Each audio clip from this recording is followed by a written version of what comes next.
So what do I say? Aaron, Aurelian. What is like the Wayne. proper Wayne? Yeah. You have like 16 different names. I have one name. I know, but It's Aaron Wayne. when we did the first episode, Yeah. we were like, do we use the online name? Do we use first name? Do we use the alias? Do we use this? So we Oh. did like all three. Like the thumbnail was one name. The title of the YouTube video was like a different name. It was just like, we botched it. That's fine. I just needed to know going forward. It's fine. I think Aurelian. Aurelian. Yeah, I mean, okay, so here's what's weird. For a really long time, I only got called Aurelian or Ari. That was like the short version of Aurelian.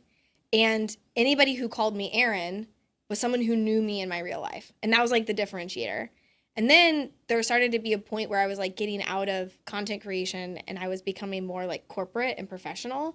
And then people started calling me Aaron at work and I always thought I was in trouble. Now, no one at work knows like about that whole like side. Like they forget or they don't know. And it actually just came up in a meeting the other day. We were going around and I was like leading this project and we were doing, like the very corporate, like I'm so-and-so, I work on this team. My role in the project is duh. So I was like, oh, nice to meet you. My name is Aaron. And one of the guys like unmutes and he goes, oh, by the way, my roommate told me if I ever got to meet you because he knew you worked here, that I'm supposed to tell you that he's a really big fan of your Dungeons and Dragons content. And everyone in the meeting was like, what? And I was like, cool. So here is where y'all get to know that like before this, I was like actually relevant on the internet. And they were like, we got to time out the meeting. Like, what? And I was like, just don't Google it. I was like a tiefling. I was in costume. Like, just don't. I was hip. I was cool. I was cool. I don't know if you would call that cool, but like, yeah. So it comes up sometimes where like people forget. Are you done streaming? Is that like I a stream past life? like once or twice a year and it's usually for charity. Yeah. But I don't do too much content creation anymore, no. How does that work? I post a lot on Instagram. I posted a lot on Instagram when I went on that trip. Yeah. We'll talk about that in a minute. Yeah. I do want to talk about that. But I guess my thing is, like, when I think of Twitch streamers, I think of, like, consistency. Like, people that stream. You should 100% be consistent. You have to, even if you only stream one day a week, like Saturdays are your days or Fridays are your days, you should stream if you want to be a Twitch streamer once a week. At least. At a regular time, scheduled so people know. I know that she's streaming at 5 p.m. on Saturdays. I can always catch her there. Like, you do want consistency. Now, if you're like a full-time streamer, you kind of have flexibility and like, I'm going to be live every day or 5 days a week and it doesn't really matter. But if you're only going to, like, the less you stream, the more imperative consistency needs to be. But like, I don't at this point need or desire to be an internet personality really anymore. So do you look back on it now, like as a previous life? Do you still think that that's like a title you own? I'm really glad that I did it, and I'm really glad I got out of it. Being a content creator was really exhausting in a lot of ways, and it was hard because I got to do so many cool things. I was like on the Disney Channel. I got to experience like going to Disney World and getting mobbed by like a group of teenagers, which was like terrifying, but now you look back and you're like, that was pretty cool. I got to travel all over the world. I got to launch video games. I'm a big Gears of War fan, and when Gears of War 5 was coming out, Coalition and Xbox flew me out to demo and play the game before anybody else got to play it. Like, that's cool. If you're like a big fan of video games, like, that's awesome. The Sims did that for me a couple of times. And so I got to be part of the games and the franchises that like I really, really loved.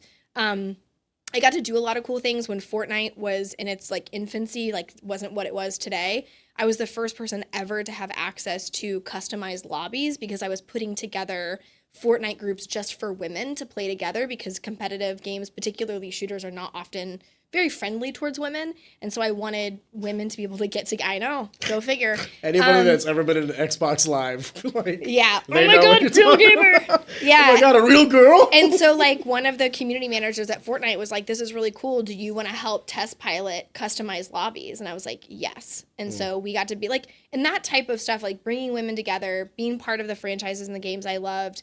My daughter was in a Lenovo commercial with me once. She was in the SpaghettiOs ad. Like, I got to do cool things. And so I'm glad I got to do it. But for me, the mental health toll of it, even still today, there are like huge ramifications of like doing that. Like, even now today, I pay a company to go online and remove like basically AI porn of me because it's searchable. And, like, I still now have to deal with that years after being out of the content creator world. And the negative side of that was not outweighing the pros, or it was outweighing the pros for me. And so I was able to, like, move into the industry and go kind of behind the scenes and use all of the wonderful experiences and things that I've learned now to help make the gaming industry a better place in the ways that like I can control.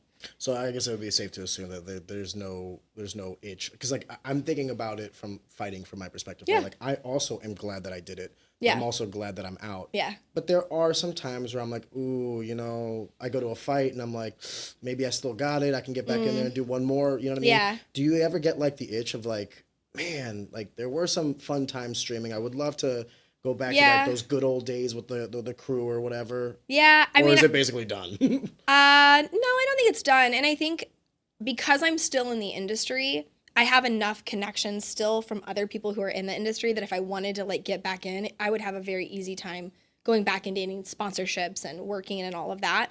The biggest issue I'd have is a conflict of interest because I work for a company that produces video games. To play video games for a living and work with other companies there's a huge conflict of interest there. Like another video game company is not going to give me early access to another game when I work at a game publisher, right? So I could get non-endemic sponsors. I could get, you know, Doritos or Coke or whatever. Okay, it's still doable. It's just like there's extra hoops. Yeah, I know there's people that like work in the industry. Like I know there's like a lot of people that like work for Blizzard Entertainment and like they'll still like stream and play other games. Yeah, they can stream. There's just different parameters and there's like certain things that you probably shouldn't do. Just a morality kind of thing. It's also, and I'll say it because I know that you're too humble too. It's not like you're like an entry level person. Like you're kind of like higher up in this and your position, your status in the company is a little bit different than like, you know, control engineer too, you know what I mean? So dearly noted. Yeah, I could do other types of content creation, and I actually don't know that I would want to do video games. I had a lot of fun. Everybody's eyebrows are going. Well, go on. I really like travel and lifestyle. Oh, thank God.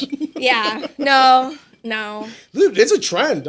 We had Whitney on, and like she was talking about like how everybody in her town after she did OnlyFans was like, oh my God, you're making how much money? So like they all tried it. I'm like, dude, that's a domino effect. It's not good. Yeah. So I'm just happy that you're not. No, I'm not gonna rock it. You know, like it's part of it's envy. Like that takes courage, and like if you got the body, like get it. But I think I like the travel stuff. Like when I was in, for context, everyone who here, Ariane knows me in my real life, so we'll provide the right context. I was in Europe for 2 weeks back in May.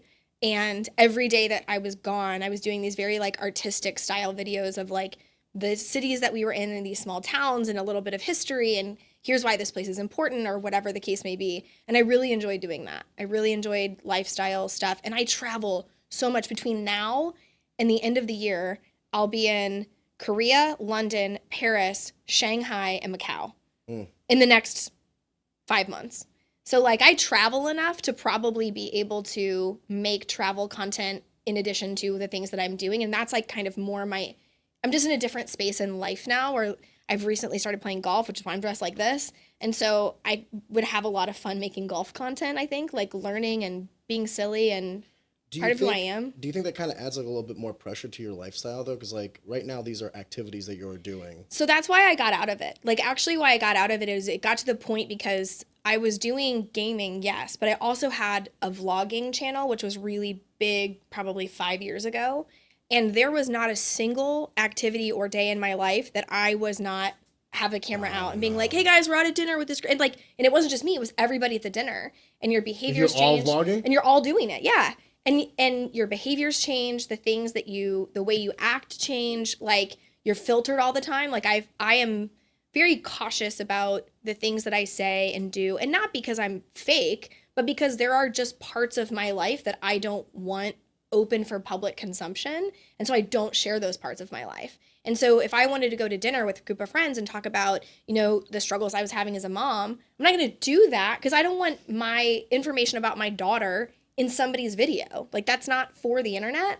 And so I just found myself being so much more of a censored version of who I wanted to be, and it was miserable. It was awful, like, having everything you do recorded for, like, public consumption and public opinion, and I just got out of it. Terribly sorry to interrupt the content that you're enjoying right now, but if you've been watching our content for the past couple of months, you realize that Easy Talk is a brand new podcast. We're genuinely trying to figure this thing out as we're going. Some growing pains for sure. If you are genuinely enjoying this content, we feel very humble in that, but we would like to ask that you would also subscribe and like to the channel simply because it does help us in the algorithms and ultimately to grow. So take a second. I'd really appreciate it. And on with the show. Can I ask you another question? I don't mean to deviate too much, but like whenever you're surrounded by these people that are of the same ilk or cut from the same cloth, meaning like you're all doing the same work, right?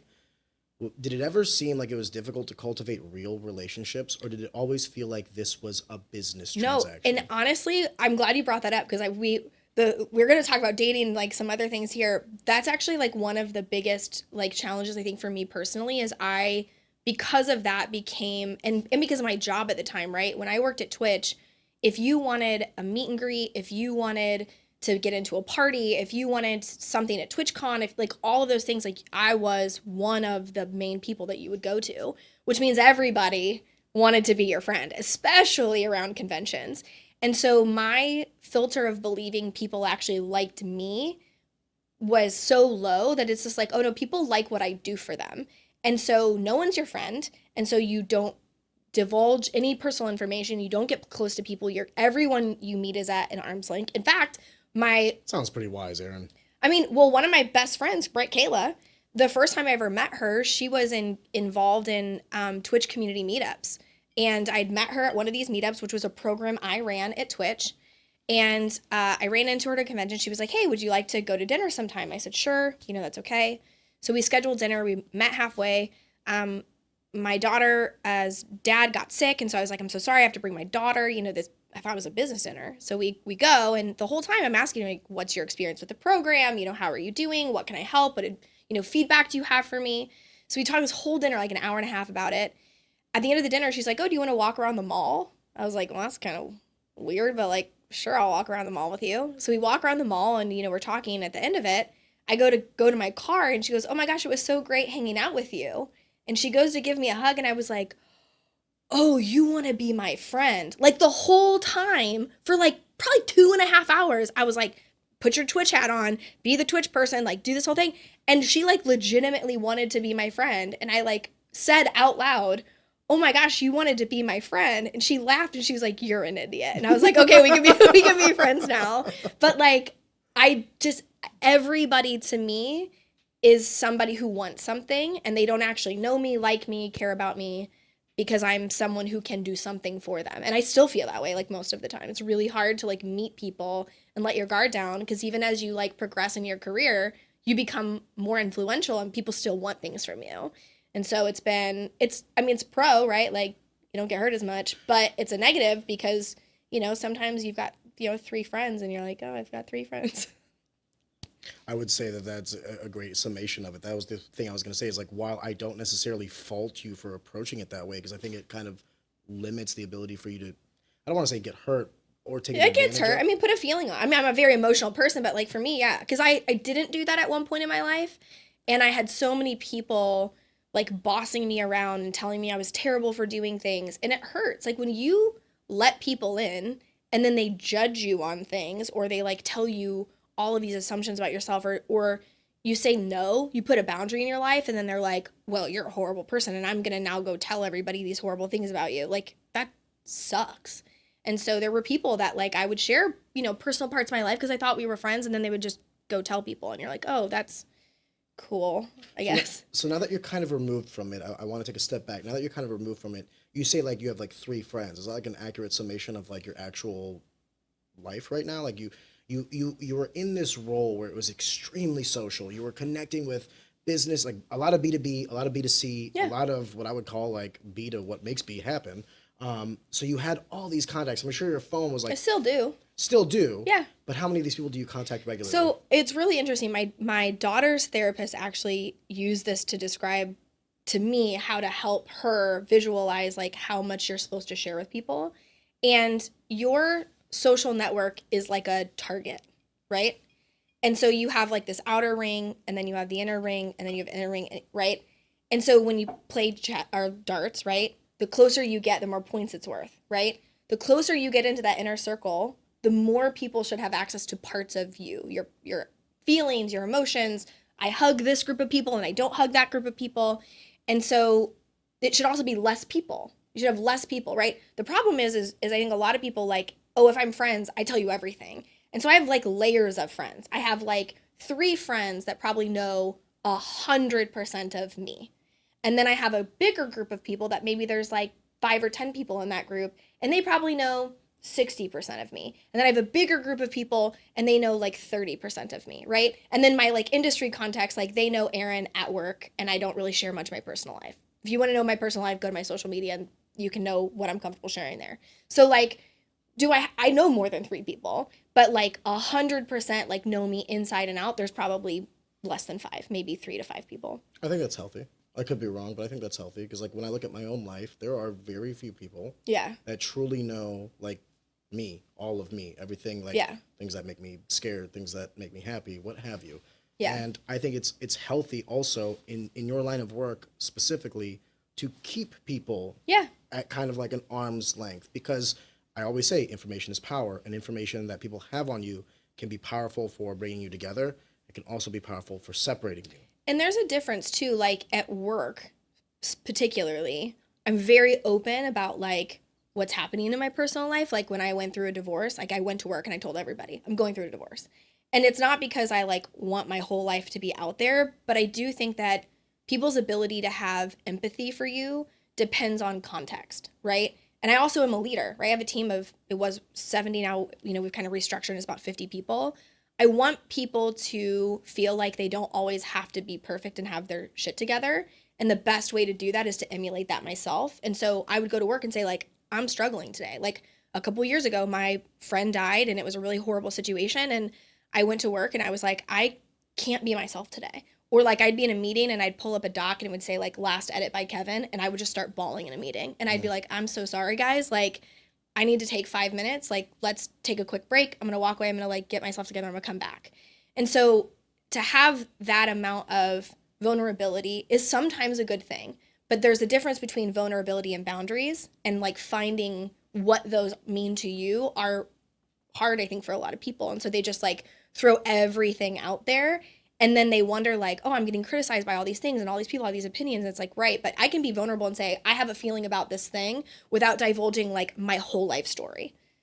I want to talk about the divorce, and I want to talk about like what you've kind of, I want to do it in chronological order if you don't mind. So like the divorce, the traveling, and then life now. Yeah. But before we do, because I have people that I employ, I actually want to ask you a question. Like, and I didn't know I wanted to ask you this until you just said this. This is the beauty of a podcast. We're off the cuff. Do you think the culture of an entity is driven from the top down, or do you think the culture is cultivated based on who you're employing? It's both, right? The answer is here's the thing. I can be like a really great empathetic leader, but I'm not always in every room.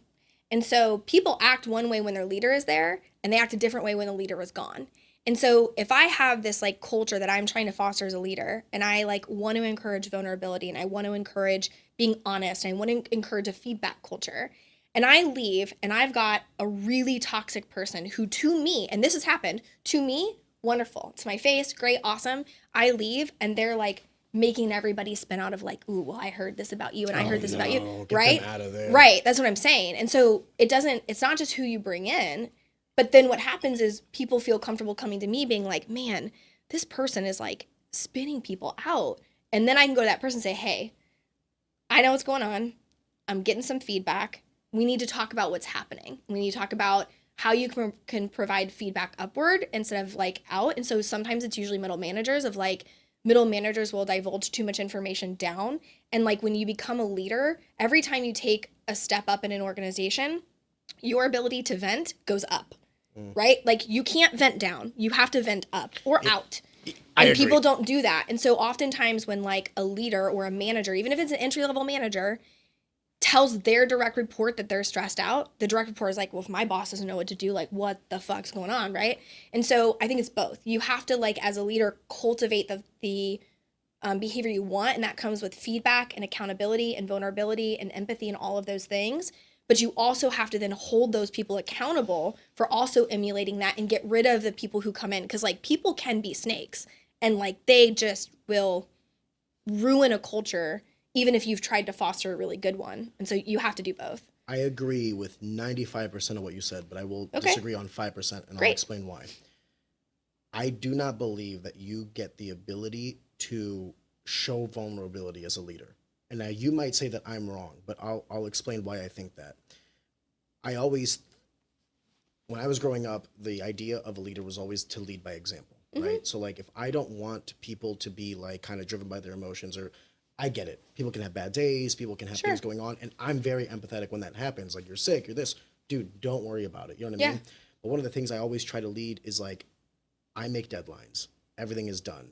I'm here when I need to be. You know what I mean? On the off chance some sort of stars aligned to prevent me from it, they know that whenever I cannot do it, it is because I absolutely cannot do it. Now, that being said, I'm human. I feel emotion. Sure. I get angry. Trust me, I get angry. I vent to you a lot, but luckily we don't work together, right? Yeah. So it's like, by the way, I hope that works both ways. I think it does. Yeah, it does. I think it does. Yeah. So like we have like that mutual respect of like, dude, this day is fucking shit. I'm gonna call Aaron or vice versa. I have my outlets. I just don't think that outlet can ever be an employee or a subordinate. But that's where that out and up and not down, right? Gotcha. So there's a difference in being like emotionally vulnerable, and here's like a thing as a leader you would never want to be vulnerable about. If you are a leader and you have to make a really hard decision, let's say that like financial state's not doing well. You're not gonna go to your company and be like, guys, we're fucked. Like, you're not gonna do that. And even if like somebody leaks something to the media, your job as a leader, even when things are bad, is to instill confidence that you're going to figure it out, right? So I can't go into work on my like hardest days.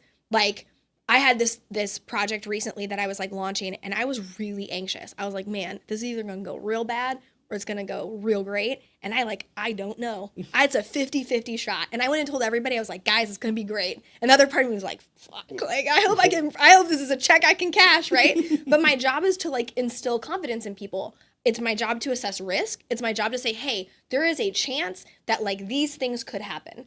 We have a plan to mitigate if they do. Here are the things that were going to happen. It's not my job to go in and be like, guys, we might fuck this up. It's not my job as a leader. And so like you can have vulnerability, but your job still ultimately is to get people to have confidence in what's going on, even if things are bad, right? You don't want to lie to people. You don't want to do whatever. But like, I really do believe that other than death and taxes, like everything is a solvable problem. It might take time. It might take money. It might require us to pivot, but everything is a solvable problem. Everything. It doesn't matter. I cannot fix Uncle Sam for you, and I cannot like time Turner death. But outside of those two things, like everything we do, we can fix. And so like that is my job as a leader, is to instill that mentality in my people, that I'm going to be there for them. I'm going to help them figure it out. I'm not going to yell at them when things go wrong, because like that happens, but I am going to hold them accountable. Like if you just don't do your work, we got problems. But if you come to me and you're like, Aaron, I can't, here's what's happening, I need help with whatever, I'll go, okay, cool. What can we prioritize? What can we drop? What, like there's this analogy about did we talk about the juggling balls? There's an analogy where they asked this writer, she was like a writer and a famous author, and she had like 10 kids. They're like, how do you juggle everything? And she said, well, all of us are always juggling a bunch of balls in the air, and they're all clear. And some of those clear balls are glass, and some of those clear balls are plastic. And it is your job to make sure that you are going to drop a ball, that the ball you drop is plastic. Because you can pick it up and throw it back. So we use that term in my team a lot, where they'll come to me and say like, Aaron, I'm really struggling. I'm going to drop something. And I go, is it plastic or glass? Yeah. And if it's plastic, I'm like, cool, when can we throw it back in? And we talk about that a lot in my team. And so I just think there's a lot of ways to do both. But like, I'm not saying vulnerability means like, let everybody just like vibe their way through their career. Yes, okay. That's not what I mean. But you can be emotionally vulnerable while also still instilling accountability and confidence. That I cried. Dude, I had 22 direct reports at the time that died. I had a complete turnover of my entire leadership team. All 5 people in the span of 3 months either quit or passed away or moved to new jobs within the company. And 22 direct reports. And I was struggling mentally so bad. Like the worst I've ever had in my life. I was having hormonal issues. They ended up having to like fix it with some stuff. And I killed myself to show up every day and do my job. And if I can do that and tell people like, guys, I'm struggling, I'm going to take 3 days off work. Here's who I'm delegating my work to in the meantime. But I didn't just like fuck off and walk away.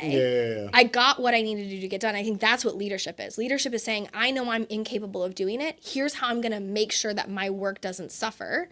Now I expect you to do the same.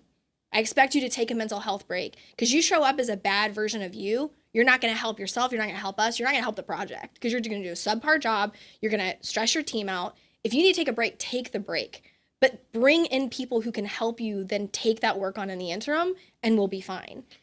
I think the key there is the people in the interim, the people that you're hiring. That's kind of goes back to the original question I had, where like, is culture kind of cultivated by the leader or is it created in the team? And I think your answer was like, I mean, spot on. It's a little bit of both. Like both. Yeah. It's like, well, the leader is hiring the team. Yeah. So they should be doing a good job. And it makes sense. Like when I hire people now, I don't even, can I be honest with you? I don't even look at resumes.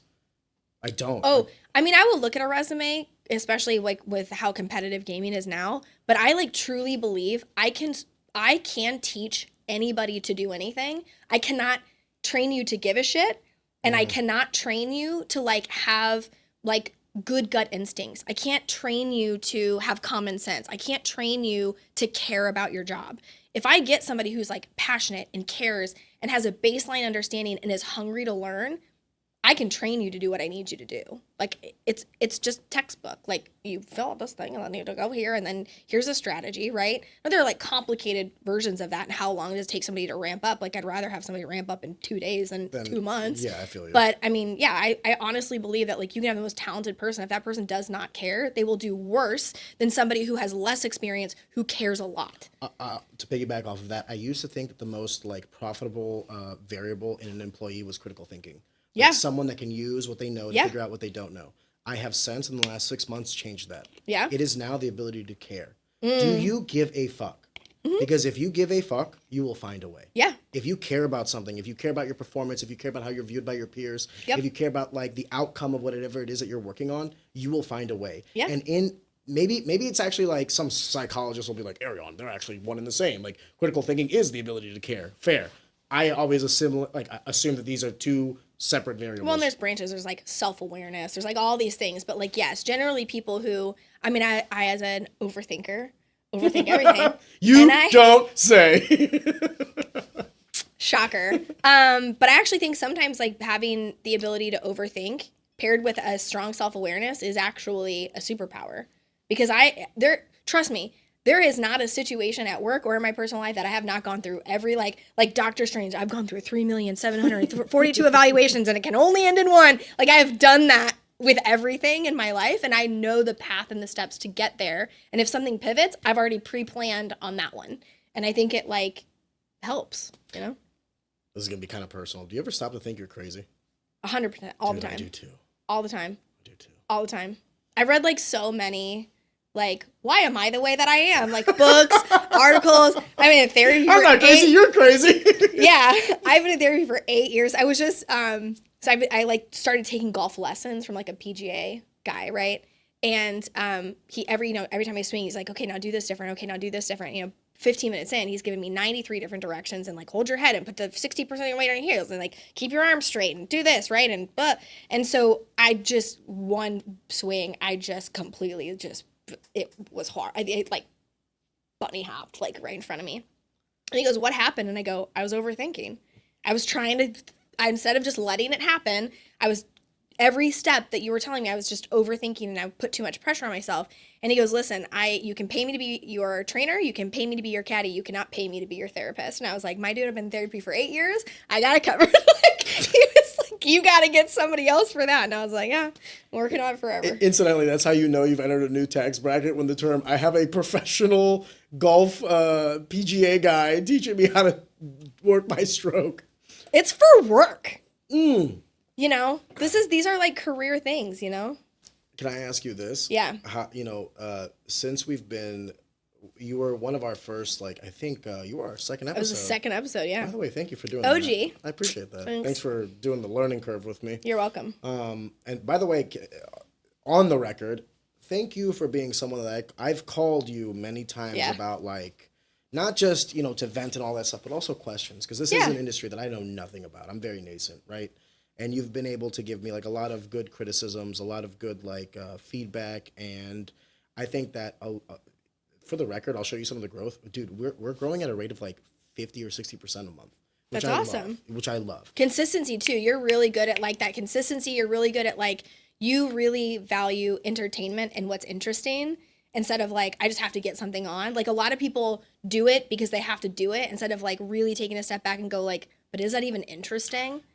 Like it's filler instead of like, you know, Sum 41 has an album called All Killer No Filler. Like it does. You know what I mean?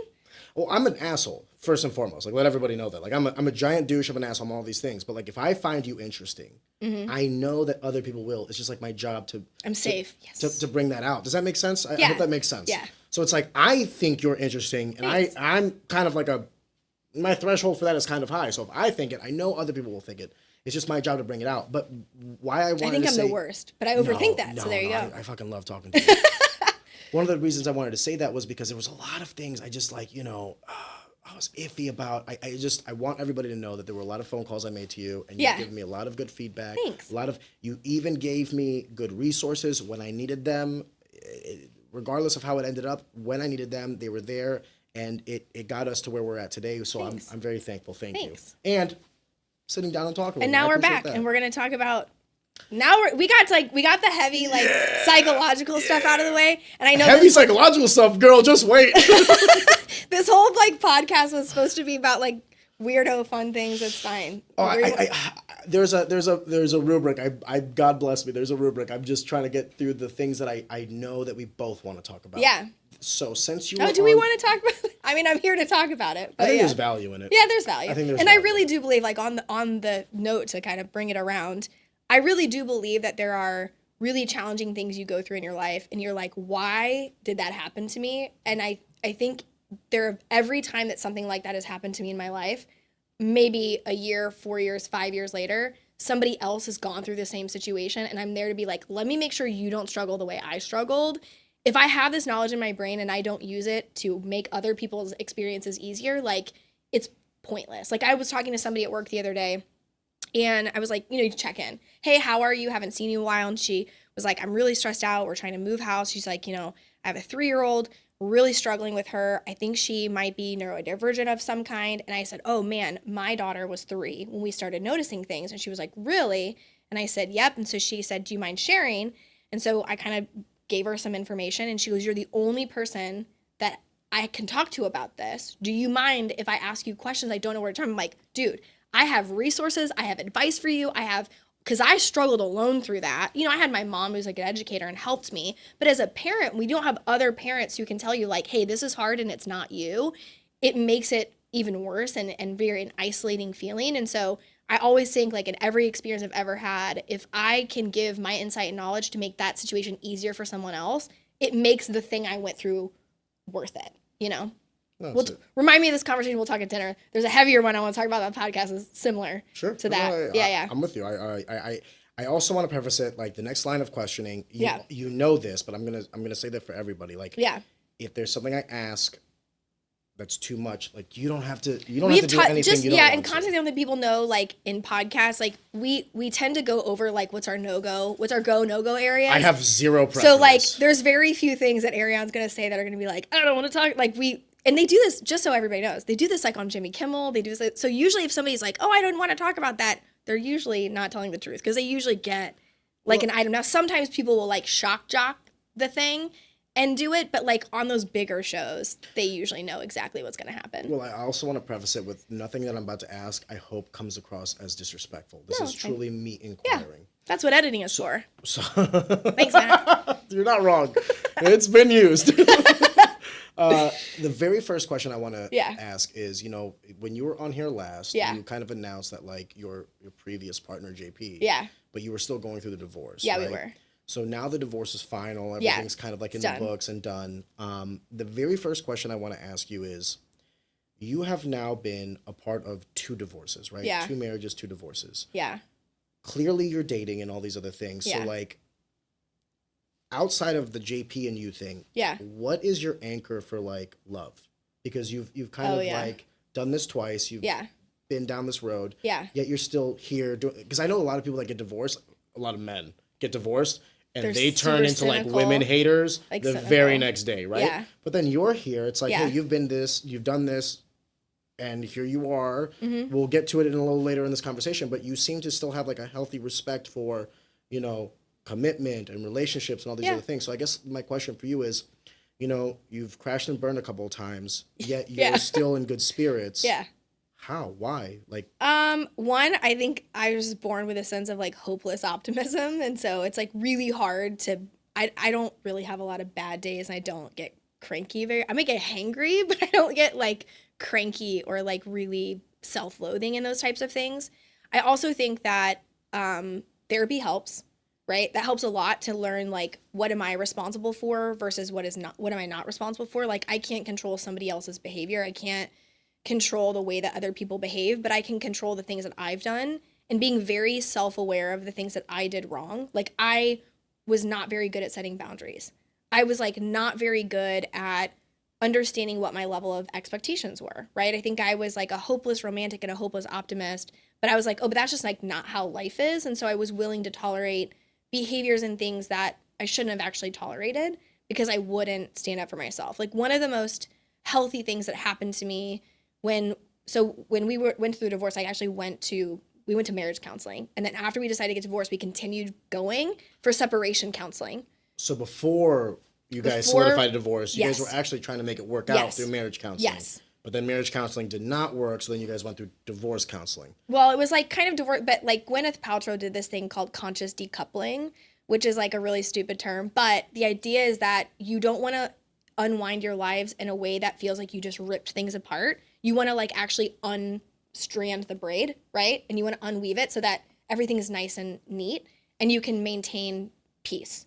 And so that's what we were doing. We were going through this like, we're not together, but like, hey, how are you feeling? Oh, I'm actually really struggling right now because I thought he was going to do this and I just don't feel like he's listening and he doesn't have whatever. And we would talk about it then in there. One of the things that came up during that separation counseling was the therapist said, you guys come in here and you guys are laughing and joking, which is really weird because we were laughing and joking about stuff.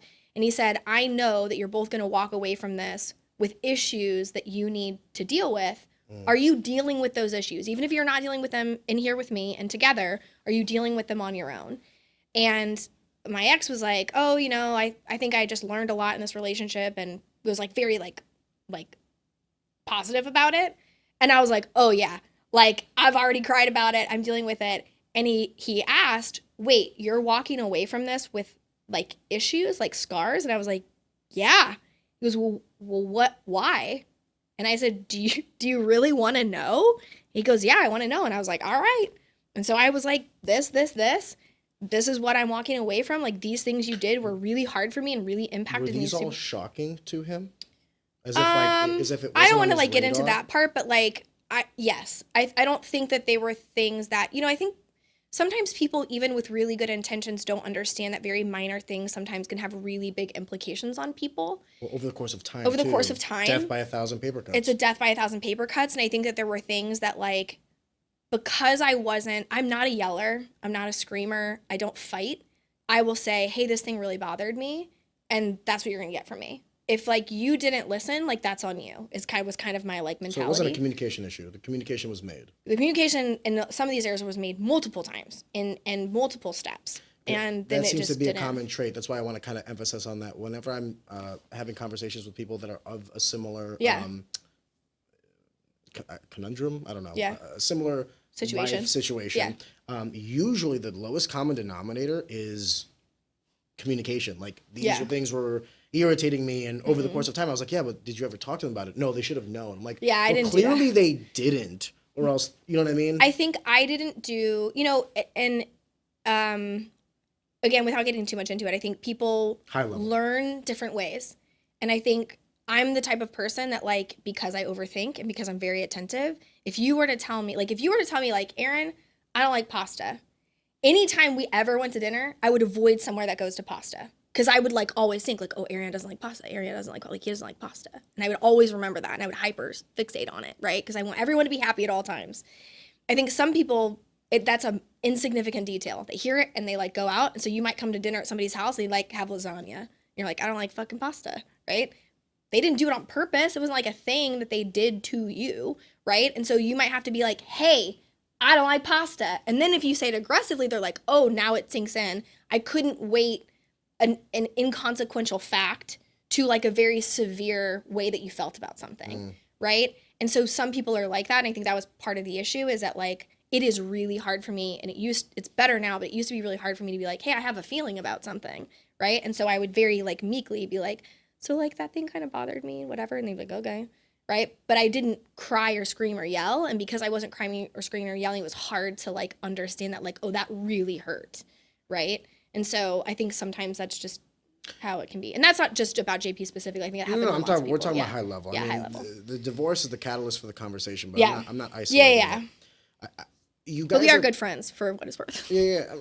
I like JP. Yeah, we still talk all the time, so it's fine. You guys went to this marriage counseling, so like during this marriage counseling, because I'm trying to like. Oh, that's what you were talking about. What pivoted? What changed? Yeah. So like, it's like you guys are going to this marriage counseling. Yeah. So like I would be led to assume that this would then work, but clearly it did not because of the outcome. So it's like. What happened? I also want to preface it with like I don't think that marriage counseling is not like a product that doesn't work. Obviously, it's an industry. I think it's dependent on lots of people and lots of situations. Ours was one that was not meant to be. It's not meant to be, regardless of how much counseling you're gonna go through, right? Yeah. So that's what I was saying. Sometimes people are just different, and sometimes, What was like the moment? I want to be careful how I ask this. I don't want too much information, but was there a moment where you were in counseling and when you were like, okay, this is not going to work, right? Because obviously you go there because you're trying to salvage the relationship. You're trying to steer the ship a different direction. Yeah. But clearly something along the way happened to where you're like, okay, this is not salvageable anymore.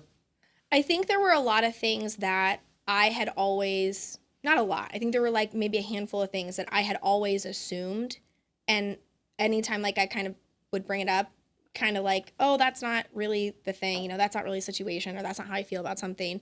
And then it came out that I had been right about those things, and it was like, ugh. So, like, I think there were some of those moments, but I think that the definitive moment, and I think the reason why I feel so much more positive now is there was a moment where I went, so there were a couple of times where we went independently. Like, sometimes we would go alone, and sometimes we would go together. To counseling? To the marriage counselor.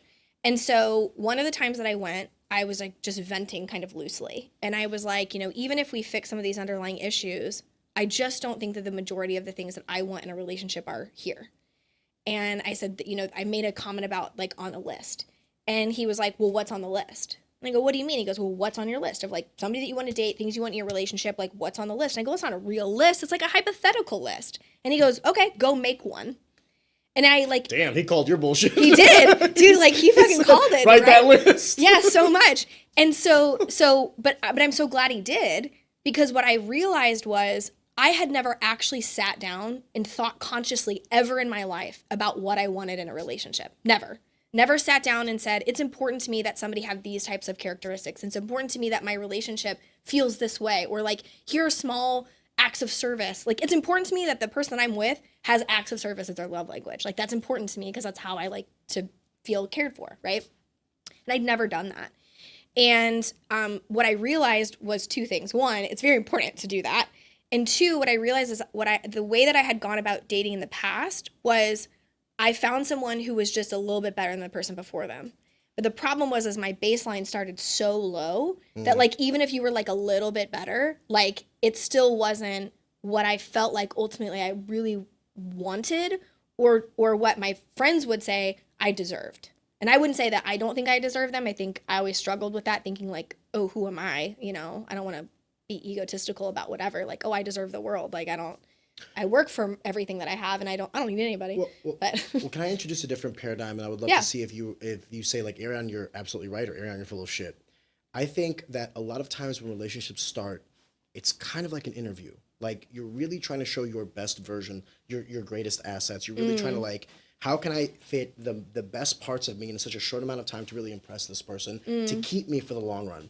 And a lot of people, they call that the honeymoon phase, right? Like the early on where everything's new and like you're getting to know one another and everything is like, this is a surprise. This is so cool, right? Yeah. I think a lot of people, whenever I look at the relationships that quote unquote don't work out, a lot of it stems from they stop trying. And I don't mean stop trying in the sense of like, oh, well, we go on dates. I'm talking about like, you say it's like acts of kindness or be a better person. Yeah. Yeah. Can I be honest with you? You want to be the best version of yourself, not for just yourself. And that, like, we talked about that a lot, which is like, if you don't want to do it for you, why wouldn't you do it for me? Exactly. But I think, so going back to the I don't trust people and I had a really hard time, right? My daughter's dad and I got engaged when I was 19. Like, young, okay? You don't know anything about what you're doing at 19. Like, got engaged when I was... Got engaged when I was 19. And I think I get a little bit of a pass for that one because, like, you really don't... Dude, you were a child. I was young, You were a child. Yeah, we were 17. I don't mean to sound disrespectful when I say that. We were 17 when I met, and then we were engaged at 19 and, you know, married at 21. And, you know, my life went in a very different direction. And I kind of woke up one day and I was like, wow, this is not what I want for myself. How much older was he than you? It was a couple years. It was enough of an age gap that it like mattered, but not enough that was like criminal or anything weird. So like there was I'm giving you the hardest side right now. There's just a lot that I learned in that one. But when we got divorced is when I had started YouTube. Right? And so I learned within 3 months of doing YouTube that Hold up though, because you're missing a key part in there. You got divorced, but you also had a child. But I also had a child. Yes. So I had started doing YouTube. I had my daughter, and I, like, because of the trust issue, only from that point forward dated people I already knew. So those people, I didn't have to be anything other than myself because they already knew me, right? So I had always dated somebody. I was joking with my now boyfriend that I've never been on a first date because I'm like, surprise, because I always dated people that I knew. So, like, I didn't ever have to put in pretenses, and they never had to put in pretenses with me because we knew each other, right? And so there wasn't any part of that was different. I think that in my situation, if I were to look back, I was always hopeful that they would become the person I thought they were capable of being. And my desire for them to be better was not as strong as their desire to be better. And that's common with a lot of people, I think. I've like learned through this is that like they tell you date who they are now. And if they were this person forever, and you weren't happy with that, you should not date that person. Like, you banking on them being better or different or growing is like a hard disappointment to like cover, because then you're like, you know, 7-10 years into a relationship and you've like, I've always just like wanted you to try more. And it's like, but they are who they have always been. And like, you're upset about that.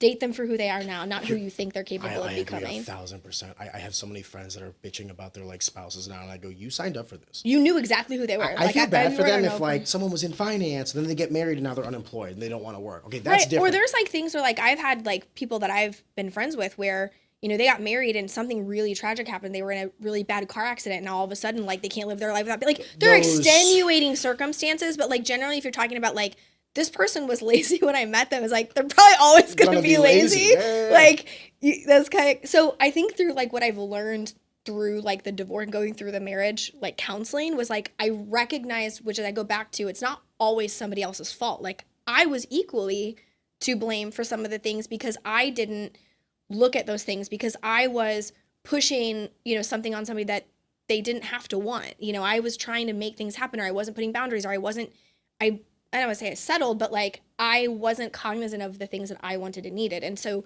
during that whole process, I was like, I don't want to do this again. Like, I have a lot of, just to put it out there, like I feel like a failure. And as for someone who's like an overachiever, overthinker, to be like, wow, I'm now divorced twice feels awful. It is like, I hate it. Anytime somebody's like, oh, I just don't like it. I feel really stupid. Would you feel better if you were chronically unhappy in a marriage? No.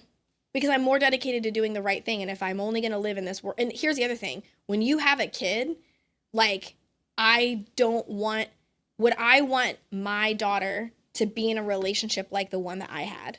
And the answer to that was no, I wouldn't. And so it is also my job to show her that like, I'm willing to do the hard thing. You should be in relationships that are healthy and happy. And even if you're good friends, we were good friends, it was not, we were living separate lives in the same house. Like, it just like, that's just not how things were meant to be. Well, this is actually a question I had for you, and I hope you don't mind me asking it on record, but like, do you feel that a part of the relationship, because you guys were in the same industry, was also like beneficial because he was in the industry? Yes. You were in the industry, yes. So it's like, oh, well, we can not only be and together, that came up, but we can benefit from one another. And here's the thing I'll say: I don't necessarily think it's bad. Like, if you're in finance and she's in finance, it's not necessarily a bad thing. But I do think you need that escape. Like, what do you talk about when you're alone, off air? Well, and are you talking about Twitch? Are you talking about video games? Are you talking about the same shit that you're talking about when you're on air? One of the nice things I love about my marriage is that Bruna she has nothing to do with anything that I'm doing. Yeah. So whenever I talk to her, it's like a breath of fresh air. It's This is why literally, and my boyfriend knows this, you were like, date someone who's not a gamer. And I was like, you literally like, go date like a postman. What else did I like, say? wow, No, what else did I say? I don't know. I said date normal people. Date normal people. Yeah, that was the other. Date a people. normal person who like doesn't. Yeah, because well, the problem is like, you know, there's a while where it like wasn't an issue. Well, now because of the job that I have now, I have to say this though. That is not an insult. When I say normal people, like looking at my boyfriend going, "This is not an insult." I need to bring this one home because I never want you to feel insulted. When I say normal people, there is something fucked up in the head of someone who wants to be on camera, whether we want to admit it or not. It's like the sense of like we say being on camera. I know there's screws loose, but I'm cognizant of it. It's nice to have an anchor, someone that keeps you grounded whenever you start fucking getting too crazy with your thoughts or too much disconnected in your from thoughts. reality. Yeah. Yes. Yeah. This is not life. Yeah. It's not. It's Tuesday night at 7:30 p.m. when you're arguing about what you want to eat for dinner is life. That's like and what do you want to watch tonight? Finding the context of like how people feel on Twitter is like not the general population. Like go touch grass, literally. And so I think that like there were just a lot of people who are so chronically online that they forget that real things existed. And we talked about this in the last podcast, but I did so much work when I was in gaming to remind myself, like I had an actual mental breakdown because I was in gaming and constantly, like you can go look, when we started dating, I was like, hey, so by the way, like if you ever Google like my name, you're going to see all these Reddit threads about people who are angry at me and like call me all kinds of names because like Twitch did some terrible thing or like somebody got banned from some event. And those things can like start to feel like your entire world. And I had to develop strategies to do things that reminded me that like, I don't know if you feel this way, but I often feel like I have like my work hat and my gamer hat and my mom hat and my daughter hat. And like, I don't want to wear any hats. I just want to be myself. I just want to be Erin. I just want to not be something to somebody. And I want to be like the totality of who I am. And so I felt like I was always having to like show up as like this person or that person. And I needed to go out and remind myself, like, if the internet shut down tomorrow, I am somebody's friend. I'm somebody's sister. I'm somebody's daughter. I'm somebody's partner. I'm somebody's mom. I am really good with power tools. I'm like very strong. I'm like super strong. I'm like really funny. Here's my Yelp review. You know what I mean? Like 4.5 solid out of 10. But like it's fine, right? And so I had to do a lot of things to remind myself that like I'm not Aureylian. Aureylian is part of who I am. It is 10% of who I am. It is not the totality of who I am. And so if 10% of who I am is fractured, I don't care because 90% of me is intact. What happens when you're like chronically online is that 10% feels like 100. And so when that 100% cracks and falters, you have like an existential identity crisis of like, oh my God, my whole world is falling. Who am I? Everyone hates me. No, they don't. 3 people on the internet said something bad about you. 300 people on the internet said something bad about you. Those people don't have your phone number. Those people wouldn't be there for you in an emergency. Those people's opinions of you are irrelevant. You know who said it best? And this is going to sound so stupid, but this one quote literally changed my life. And I know it's sad saying that. Dave Chappelle on a special was like talking about how he was being canceled for all his transgender discussions. And on a special, he was like, don't you know what they're saying about you on Twitter? He's like, bitch, what do I care? Twitter's not a real There's place. like a famous meme on Twitter where it's like, LOL, you get mad at a tweet, just turn it off. Like, yes. It's like a tweet, I forget what, like, it was somebody who said it, but it was like something like his that. His quote was like, I can't go there. Twitter's not a place. Reddit's not a place. Who the fuck cares? And I do, like, I will say, as a community manager, you should take insights from, hey, there's like feedback. I'm not saying like it's totally irrelevant, but when they're attacking you for as a person, fuck you that. can say, I don't like the decision you made. But when you're like, you suck because you're a woman or you, but like, it's like, why? Oh, whatever. I'm going to judge you because like you went to Starbucks. Like, I can't. Would you agree that it makes sense for a business because it's the easiest way for consumers to get in touch with a product of some sort? But as a person, none of these fuckers know you. The second that they don't know shit about you, Erin. But it hurts. Like honestly, why? I mean, we could talk about that all day, but it does hurt when somebody like comes to you and tells you that like, oh, I think you're doing things wrong. I mean, when you say comes to you and tells you, are you talking about in person? No. I'm telling you like on Twitter. Like if somebody tweets at you and says like, I really hate you because you did whatever, and you're like, oh, that sucks. I want to be liked by people. I do. I mean, we can debate that, but that's like I do want to be liked by people. Even people you don't know? Yeah. Randoms? Yeah. What if that's like a pedophile who's like, I don't like you? Does it matter? I mean, that guy. Okay, then, but you don't know. That's what I'm trying to say is like, you're like, in your head, you're thinking like this person's like, has like merit or weight or whatever. Dude, I don't give a fuck. I think you're a little mentally stronger than me in that way, but I doubt that because we've had conversations where you've had to like talk me off the edge. Yeah, that's true.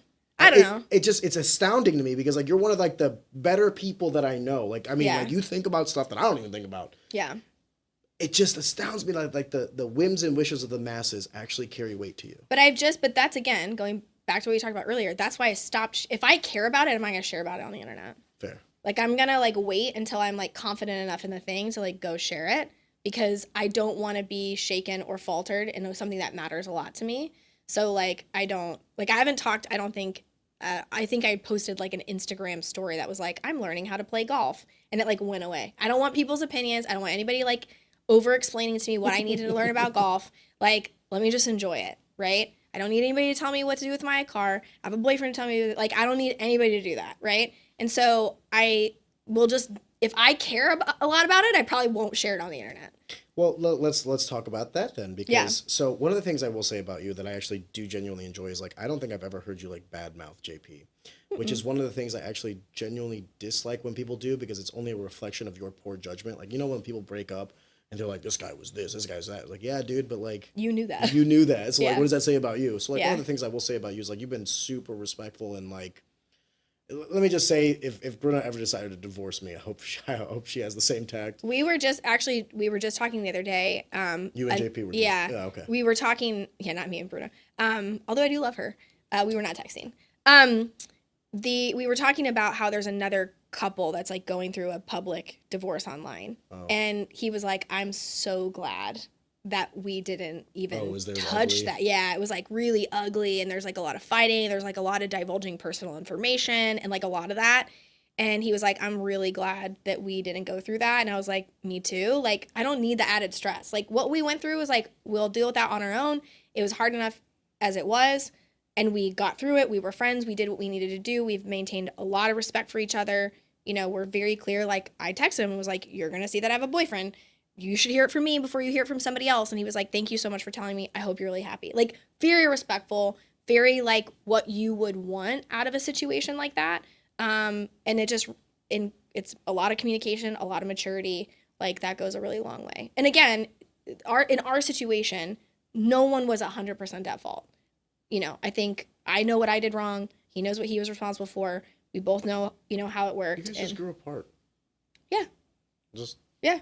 There was no scandal. There was no scandal. There was like nobody like did anything crazy. It was just like, hey, we're good friends. Do you think that makes it easier though? Do you think that makes it easier to kind of separate when you know like, okay, like you're trying to put the square in the round hole. It's just, this is not going to work. So what are we doing? So like you guys can kind of mutually go away. But there are some relationships where it's like, this is my person. They fucked up. Oh yeah. I'm sure. Rough. Yeah, I'm sure that gets rough. But I can't speak to that because that wasn't my experience. That's how you, girl. That was me. That's another guest. For another podcast. One day. Yeah. So one of the things that I want to kind of transition to before the traveling, because I do want to talk about that, is dating in the year of our Lord 2024. Yeah. I was not going to do the app thing, and it was everyone. Did we show you. It was Ariane's responsibility for like, I was like, I'm not going to do it. No, not just me. Who else? Your daughter had a... Oh, yeah. Well, so that was what was really funny. So the whole thing, I was like, I'm not going to do it. I'm like, one, I was like terrified of like either people think I was catfishing them because like all my pictures are online, and two, like I was just worried about like how weird people were gonna be about the whole thing, and like also I watch way too much reality TV, so I think like every girl that's on an app like looks like the girls on like Too Hot to Handle and Love Island. Like I cannot compete in that like market. Like I'm just not that, I'm like weird and I do weird stuff and I play video games about elves. Like I don't know what I'm gonna do here. And so I was just not going to do it. And I was like, you know what? I'll like serendipitously like meet somebody through like the grocery store or something, Oh yeah, you guys are both going for like the non-fat Greek yogurt. That's right. Yeah, we're both like dairy free. Like you're lactose intolerant too? Just tolerate it's it. Meant to be. but I tolerate you. Yeah. So I was not gonna do it. And every time I would like take a selfie or do something, my daughter would be like, "Oh, is that for your Bumble boyfriend?" And I was like, "What are you talking about?" And she's like, "Oh yeah, you're on Bumble." I'm like, "I'm not on Bumble. Like, what are you talking about?" And she just like for some reason was like fascinated about the idea of me dating. I think because she's a teenager now, and like she's old enough to understand dating. That was one of her first questions when I said, "Hey, we're gonna be getting divorced." She was like, "Are you gonna start dating again?" And I was like, "Now or ever?" And she was like, "No, just ever." And I was like, "Yeah, yeah." I'm like 37, like 38 now, but I was like, I'm 37. Of course, I'm gonna like date eventually again. And so she would make these references to Bumble all the time, and I just like always blew her off. And then I was venting to you one day just about just dating and like how do you meet people, and like I really like want to have a person, and I know should I be wanting to have a person, and with everything that's been going on. And you were like, just get on Bumble, just do it. And I was like, I don't want to do it. And you were like, just go be normal, be a normal person. Normal people go on dating apps, like go do that. And so I like it was like midnight, and I was like, fuck. What else did I tell you though? I don't know. You said date a normal person. What else did you tell me? Well, that's it though. Yeah. Like you've had experience with like for the last, the better part of like almost a decade, Aaron. It's like dating celebrities, which is like a really weird, not normal worse situation. than celebrities, because celebrities actually have celebrity. You're dating e-celebrities, which like, let's be honest, it's a niche, right? So like everyone knows who a Robert Downey Jr. is. Dating a Robert Downey Jr. is its own monolith of a task because everyone around the world knows an Iron Man, right? That's like a different, there's like levels to celebrity, right? Yeah. Or like, I'll equate it to fighting as well. Like, there's a difference between dating like a Conor McGregor and dating like somebody who like fights out of our gym. Correct. Yeah. Right? So like Conor McGregor is like this like crazy. Yeah. Everybody knows. There are more people that know who Conor. Second time we've dropped Conor McGregor on a podcast. Right. Now. I'm aiming for every time. The algorithm. God, please. There's more people that know who Conor McGregor is than know who like what the UFC is for reference, right? Yes. So like the people that have transcended an art or a craft. The whole country of Ireland knows. You've been for the better part of a decade surrounded by like hyper successful people in a niche. Yeah. Right? So like big fishes in a small pond.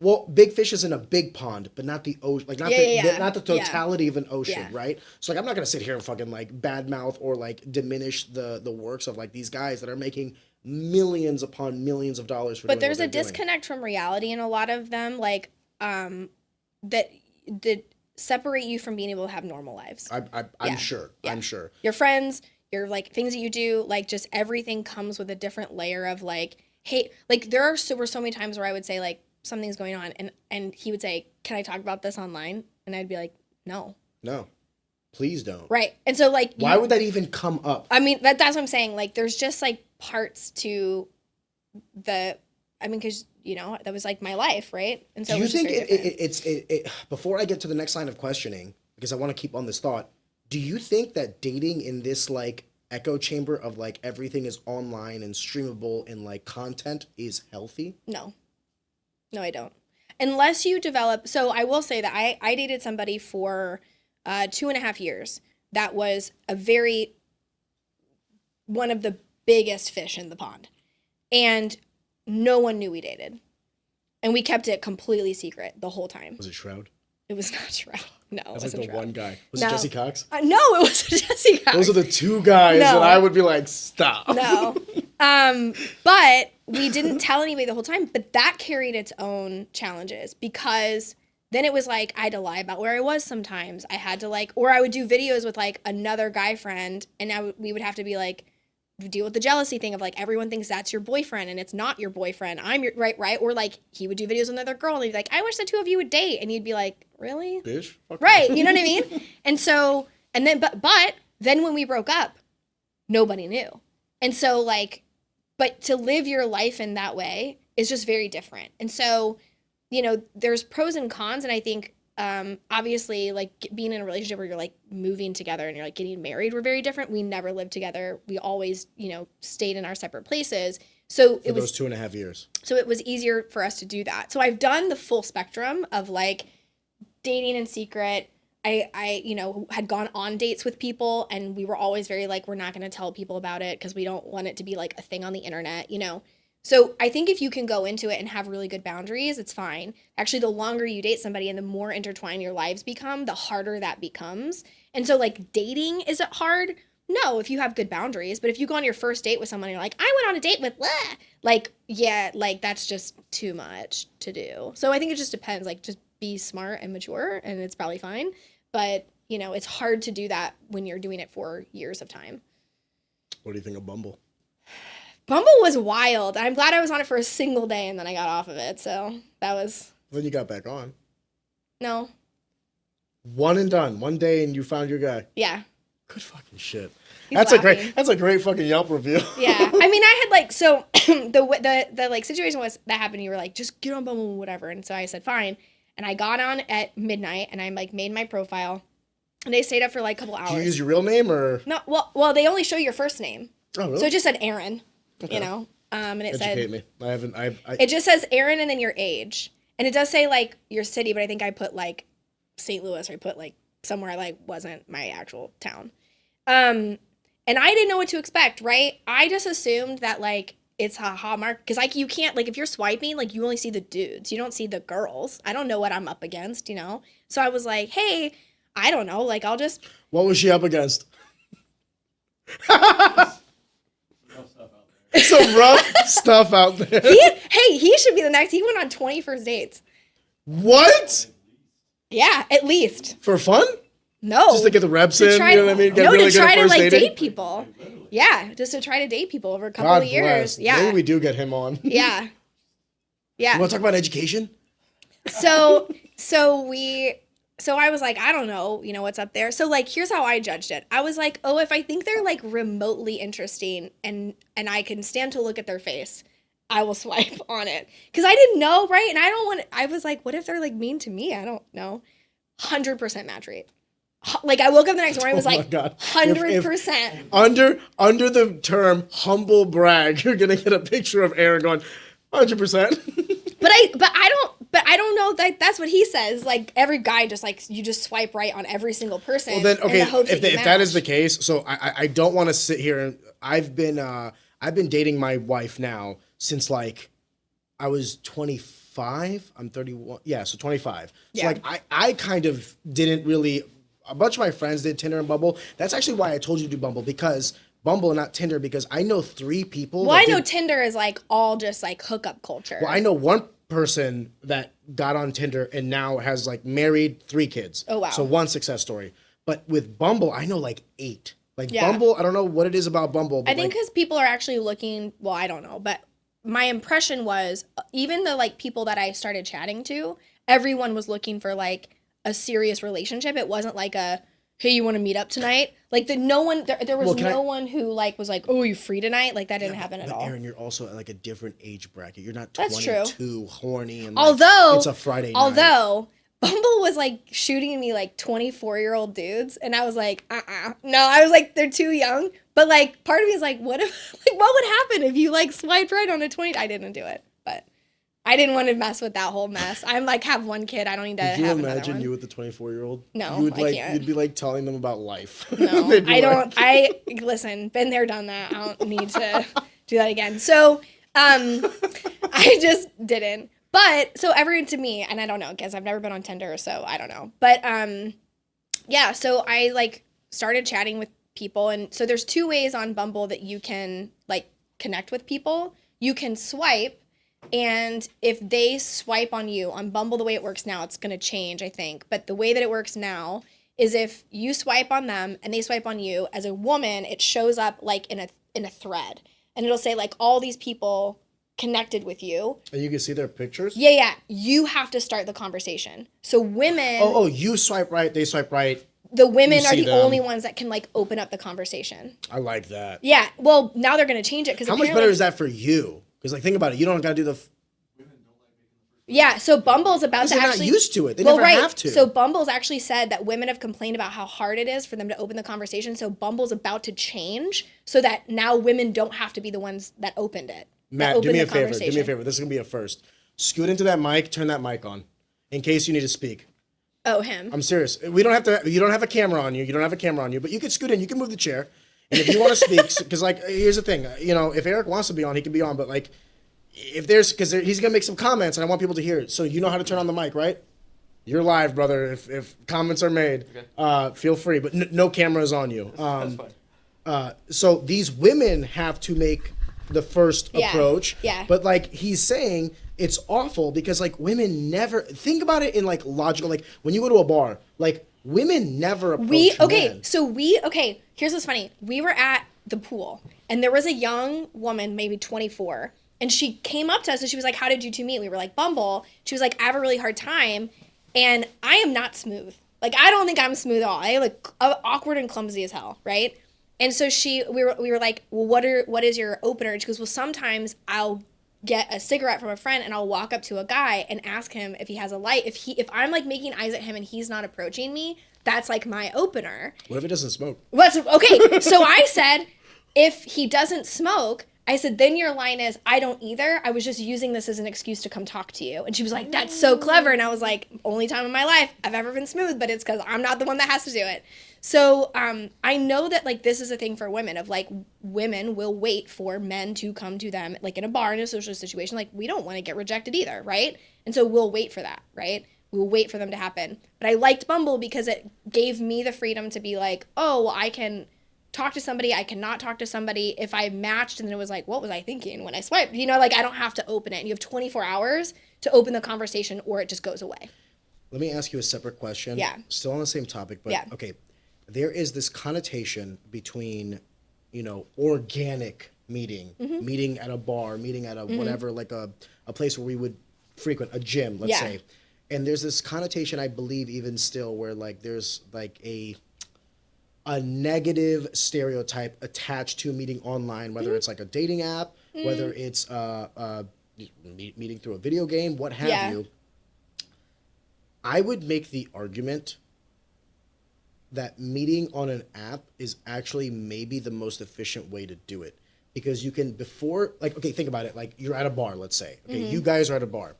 And you find him attractive, he finds you attractive. But you don't know anything about each other. Yeah. You don't know if she's married. You don't know if he's married. You don't know if he has a girlfriend. There's so many like...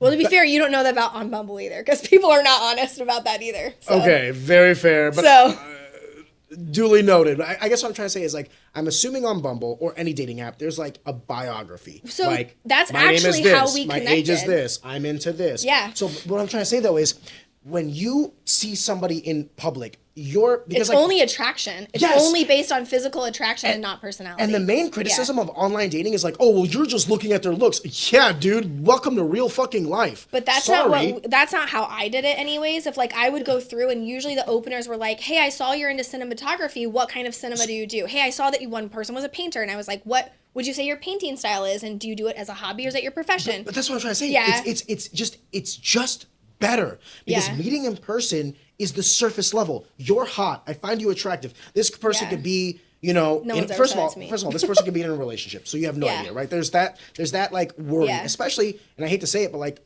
I'm gonna say this from the perspective of if we're not ever divorced, and I had to go back to dating, my number one like hurdle for approaching women would be like, I'm 32 now, or I'm gonna be 32 in December, like.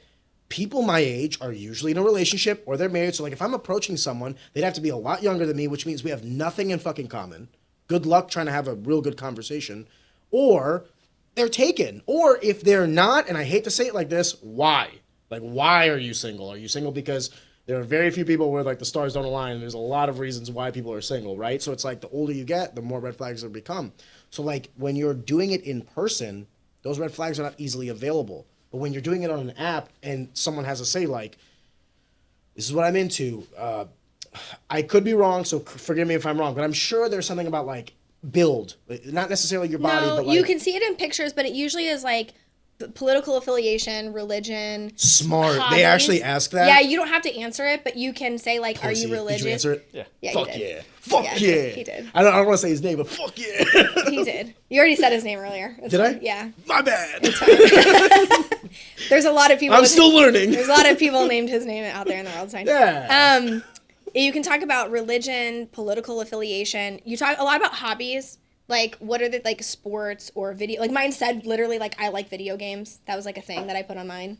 What is most important in those questions? Like, oh, they also have one on Bumble, which is, what are the most important characteristic traits that you're looking for in a person? And so it'll say, like, I'm looking for someone who, and it gives you, like, 15 different ones. Is it physical? No, they're usually, like, empathy, Dude, loyalty. good job, Bumble. Like, they're different, like, Tinder was like, ones. I want to fuck. No. And it would ask you, like, are you looking for long-term relationships? Are you looking for casual connections? Are you looking for friendship? Or, like, you can do a lot of different things, and it does give you, some people, I mean, it depends on how good your profile is. Like, some people put 0 effort, and I would be, like, left, because I can't tell anything about you. On his profile specifically, I could tell that, like, we were from around the same part of the city. You know, I knew that he was around my age. How many of your pictures online were shirtless? 1. Yeah, but it was a funny photo. It was a really funny photo. It wasn't just me in a humble, mirror. Humble. Yo, this is what I'm working with, girl. But Settle. Yeah. You can't be like a mirror photo. Like, Oh, there are a lot of those, though. there's none of How me just- bad? Not you, but, like, on Bumble. How bad are men at taking photos for online Really? dating? But you know, there's a joke. I like how you're like. Probably awful. There's a joke. How many times are you even looking for men on dating? No. I've had all the girls tell me. There's a joke on Bumble that there has to be one picture of them in a mirror and one picture of them holding a fish. Because they all fish. And that was one of my comments to him. I was like, there's no mirror photo and you're not holding a fish. You must be the most normal person on Bumble. Because, like, you don't have either one of those. But that was, like, I knew within 24 hours of being on Bumble that the joke was guys always post pictures of them in a mirror and holding a fish. Was this accurate? Yes. It was so accurate. And so on his, he had, like, all of his stuff figured out. But he was also really funny. And he had one, in all of your pictures, you just had a beard, and then in one, you had a mustache. And I was like, oh, the mustache must be a joke. And then it's, like, real. And so I was like, oh, it's funny because he has a mustache in a picture, and he, like, cracked a joke in one of his, like, bio on. And then he actually has one. But one of his, like, so on Bumble, you can either match together, and then the woman has 24 hours to, like, respond. Or you can, like, so many times a day, unless you pay for it more, you can circumvent. Who would want to do that? I didn't. Dude, But the prices are well, it's more expensive for men, we found out. For girls, I think it's like yeah, because men are the $11.99 ones a month. And for dudes, it's like 30 or something crazy. Hold on. Let's do one thing. All right, sorry about that. It was a very strategic bathroom break for myself. But everybody else took advantage, so, like, I didn't feel as bad. Yeah. But we were talking about...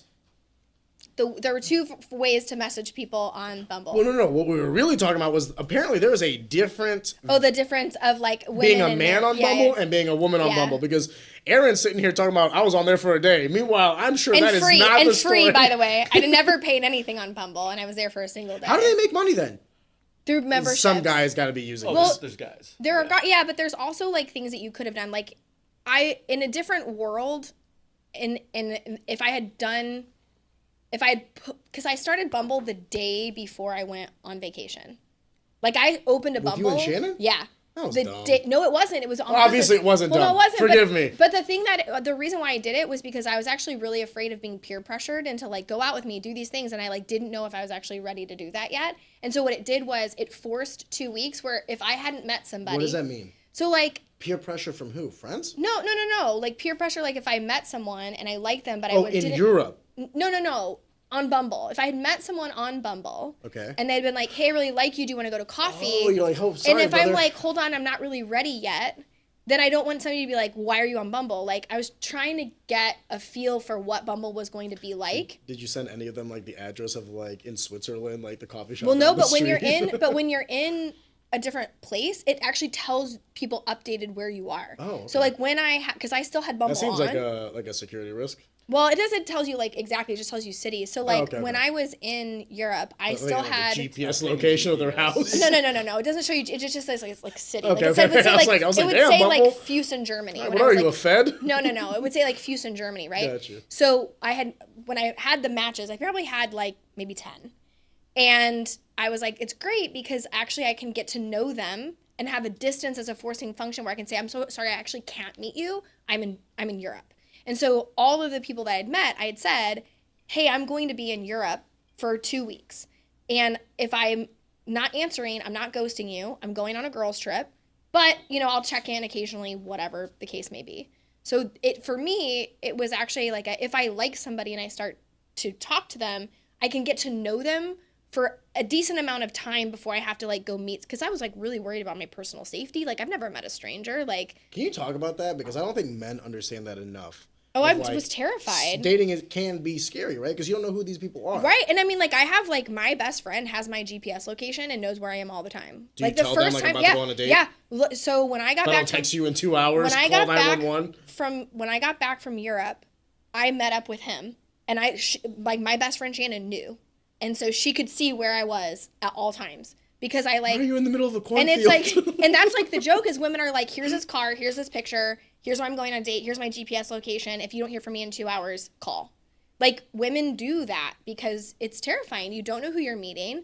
You know, you don't want to, like, meet them at a random place. Like, you want to come over to my house for dinner? No, I don't. I want to meet you in a very public place with a well-lit parking lot, and I want to see you for 30 minutes, and I want to leave. Like, and I never had to do that because we met and talked for 2 weeks, and then it turns out we have a bunch of which we'll talk about.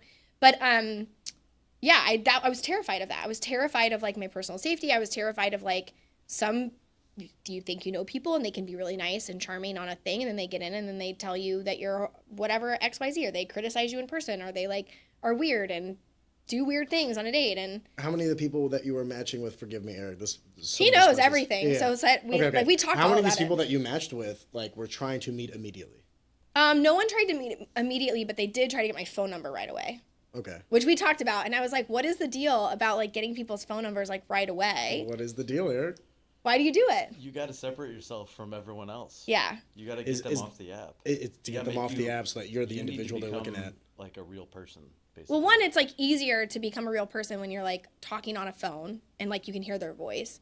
And two, it is really easy when you're on Bumble and like you're messaging and somebody else messages you. It just tells you like somebody else messaged you, and you just switch between conversations in the app, and then you're talking to like 8 different people, versus if I get out of the app and now I'm talking to somebody, I'm not looking at the notification. Well, this is like the dichotomy of what I'm kind of trying to understand here is like, so you seem, okay, I gotta take it back. An attractive young woman, very successful, right? They don't fresh know off that, of a but relationship, but you seem to have a completely different reaction to this app, as I'm sure, Eric, you clearly were not on the app for one day, found your girl, and then got off. So, like, if you don't mind, and no one can see Eric, but we... And you can tell him to cut it out and edit. Don't do that. Come on. How long have you been using dating apps, if you don't mind me asking? I would say off and on for, like, years. Like, you know... Off and on, why? Sprinkled in there, but it's just... It's exhausting. Like, you'll start talking... You know, and the other men joke about this, and I've seen some, like, Instagram reels and things, where it shows a guy going on a date and they just put down like their resume and just slide it over to the girl. Jesus Christ. Because I feel like you go on so many dates, you're just repeating the same thing over and over and over, and it just gets exhausting. Yeah, I could agree with that, because even in like the very few conversations I had, everybody asked like, so what are you looking for and why are you single? Yeah. And so I'd have to be like, I've been divorced twice. Do you have a copy and paste that you just... No, I mean, I tried to honestly give full attention when I was talking to somebody. Like, I really did want it, because I would want them to do that to me. I wouldn't want somebody to treat me like a copy pasta. So, like... I'm sorry. I dropped the Twitch lingo. I'm so sorry. My bad. I wouldn't want somebody to do that to me, and so I was very cognizant about... And I, like, even at the end, like, when we were like, okay, we're gonna go be exclusive and we're gonna date each other, I even messaged those people and said, hey, by the way, like, I met somebody and I'm not interested in dating anymore. It was very nice to meet you. To her for How would you that. have felt if I would have gotten a message like that? I would have been like, cool, at least I know this app is fucking working. Yeah, they may have not worked for me in this instance, but at least someone somewhere it worked for. I've never received one of those messages, and then, I mean, countless dates where you go, usually after first dates, and you just ghosted. Straight out go. I can't tell you how many, like, like, next day, wait a day, and I'll send a message and be like, hey, had a great time, would love to get together again. Poof, gone. How many men did you date from Bumble? Mean? Just one? Like, actually went out with? Only one. So 1 and 1. Yeah. How many girls have you gone out on, not just a Bumble date? Are you kidding me? You had to sit through an hour of her talking about her divorce. I mean, you go, King. How many girls have you dated? He's a playboy. From like a first date, from an app, not just Bumble, but like... we talked about them. I've asked all these questions. Well, you know what? Me and him haven't talked about it. Okay, well, you do it. I mean, we're going to do like episode 39, Aaron and Friend. I mean, not counting girls you talk to for a while but never meet up. I would say like meeting up for at least a first date. Coffee, go bowling, whatever. I nixed the bowling. I was just beating him too bad. He's very competitive. No, I would... Over the last, like, 5 years, probably, like, 20, 25. That's actually not that bad. over 5 years. Yeah, I mean, there was. But he would he would have girlfriends for 6-7 months, right? Like he'd have a girlfriend, then you're not on the dating app. Like Yeah, you'd I meet feel somebody, then you go back. Would you meet them? The last one, yeah. But would you meet these girls from the dating app? I mean, like you went on a first date. Yeah. It started, and then you would get off the app. Yeah, and then a few months later it peters out, or we're off the app. I still have the app. I'm just not using it, and then maybe a couple weeks down the road, after maybe 3 dates, we're done. Can I ask you a question? When you're before Aaron, there was no one. What was the? There was only after Aaron. I mean, there'd be time where I would straight up not even be looking. It'd just be too exhausting, and I'd take months. That's what I was gonna ask. Just like. I sometimes feel the plight of men because I said this to you when we were off the air. Like if my wife ever divorced me, I would not date. Yeah. I would not date for 2 reasons. One, she's literally the only person on this planet that I would commit to. Anybody other, good luck. I have my kid now. I don't need another kid. Like I'm good. You know what I mean? 2, I can't even think about dude, fuck that. The amount of effort that would take, no, I'm good. Yeah, I'm good. So, you're going on these dates. Does it ever feel repetitive to you? Absolutely. I'm doing the same shit that I was a couple months ago. Countless dates to the same bowling alley, or countless dates to the same coffee shop, which is not the worst. I mean, you're not out a ton of money, and first date should be... Well, let's talk about that. No, let's talk about that, Eric. How much is the commitment on a first date for a man? Because for a woman, forgive me, Aaron, for a woman... It's like I can just show up and I gotta tell my best friend where I'm at, and if I'm in a cornfield, call the cops. But for a man, 20 first dates is 20 tabs taken, 20 whatever things that you adds up. I don't want to know if you're. I don't want to know. It's an investment. But that's why I kind of switched it to coffee, because you go out for drinks. I mean, that turns into an 80 or just a couple drinks. You're looking. If it's a good night. You're looking at $80. Or more, which... Dinner and drinks, you're looking at $120. Which in hindsight... Before Biden's economy. Now it's, dude, it's I took one guest after this podcast out to dinner. I'm not lying to you. Me, him, and my producer, $580. That's... Yeah. So I want to go where you're going. You start doing the math. There's a tree. Hell yeah. Even going bowling. Even bowling's expensidon't know at certain locations. Movie too. Going to movies. But you don't want to go to movie dates. Well, how do you feel about this growing feminist... I don't want to say feminist. Forgive me. As far as paying, right? Okay, here's the problem, if I may. You may agree, may disagree. Women are simultaneously, on one hand, being empowered, which I agree with, but then want the man to still kind of take on those traditional values of I'm covering the tab, I'm doing this, I'm doing that, which I think as a man we actually want, because there was a moment in time where my wife was making more than me. And it was fine because we still had mutual respect, because when we were going out and doing things, she was still kind of giving me the role of being a man. Mm-hmm. You know what I mean? I feel like it's almost an impossible fucking task, dude. How do I, take on all the financial burden, empower you to be financially strong and independent yourself, yet I don't benefit from that whatsoever.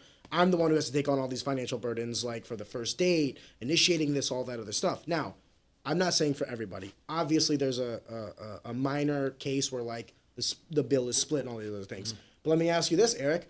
You've gone on 25 first dates. How many times did you split that bill? One time. With who? One time, because she was... It was not me. She was... Are you serious? It was not me. What you make? How dare you? It was not me. I would have found that debit card first. Yeah, so I think we just went out for coffee or something. So 1 in 25 though. Yeah, but it was because it was smoking like a chimney the whole time. She was just smoking cigarettes the whole time. I'm just this is not. Do you smoke? No. Were you I was like, this is just the worst. Have you ever just walked out of a first date? I haven't. No. No, I never have. I've never been walked out on, which is good, I guess. But yeah, we what a gentleman. What a gentleman. He is a gentleman. He's I've committed to this. We split the bill. It wasn't even worth the extra $10.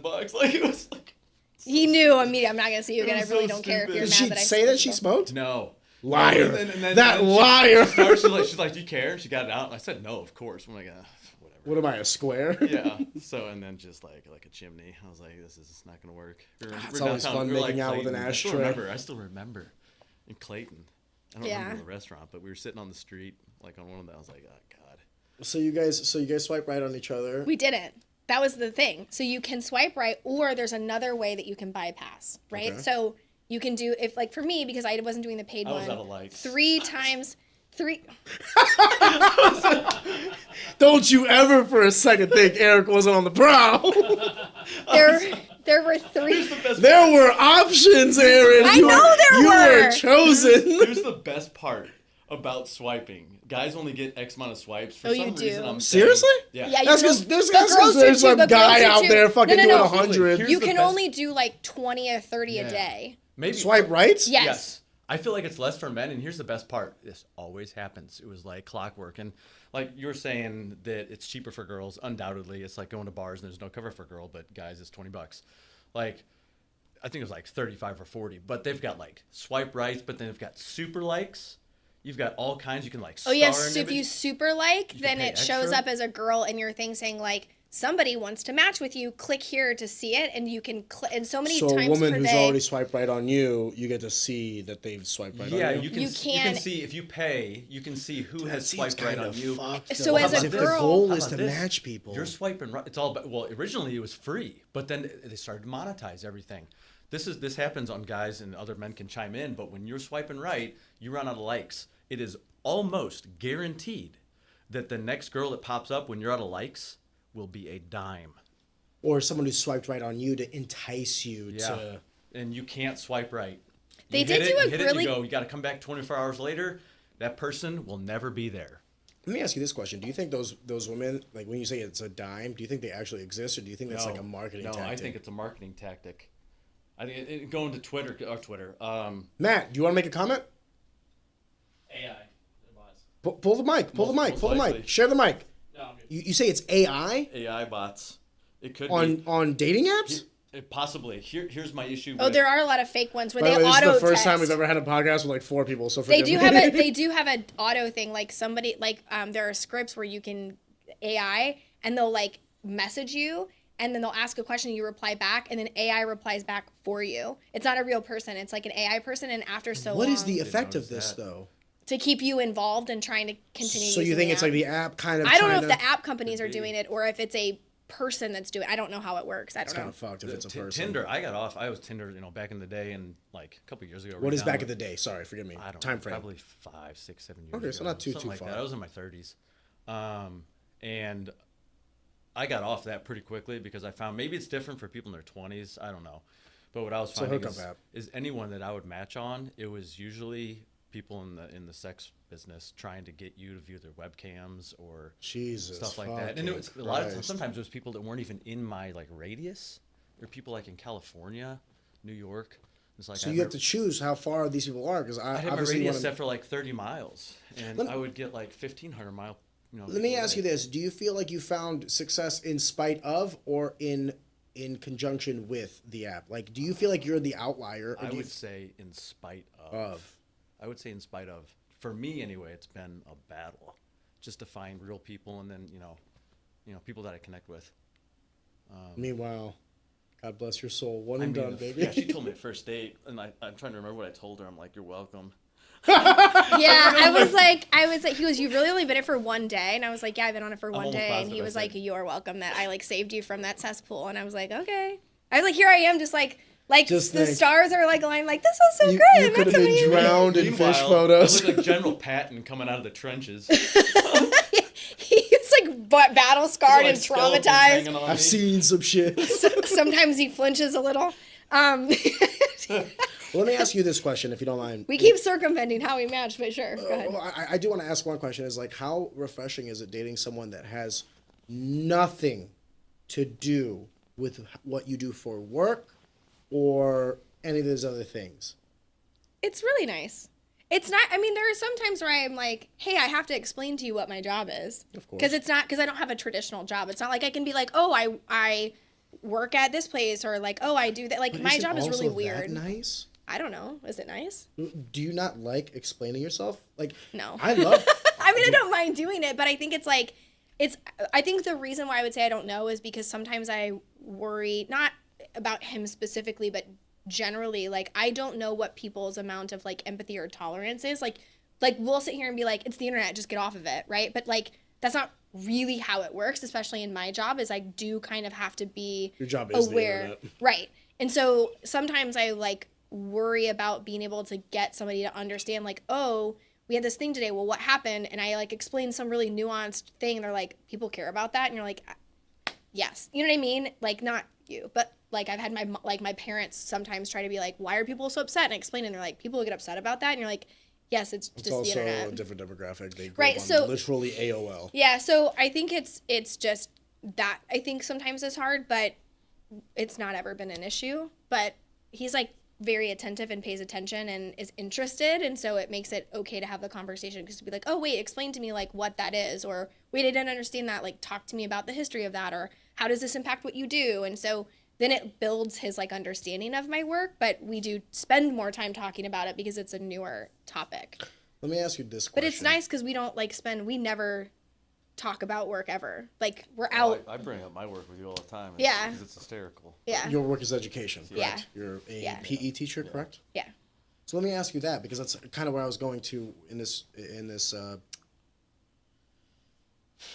let's be honest, it's kind of a roller coaster of a conversation at this point. But like, you've dated a certain kind of person in a certain field.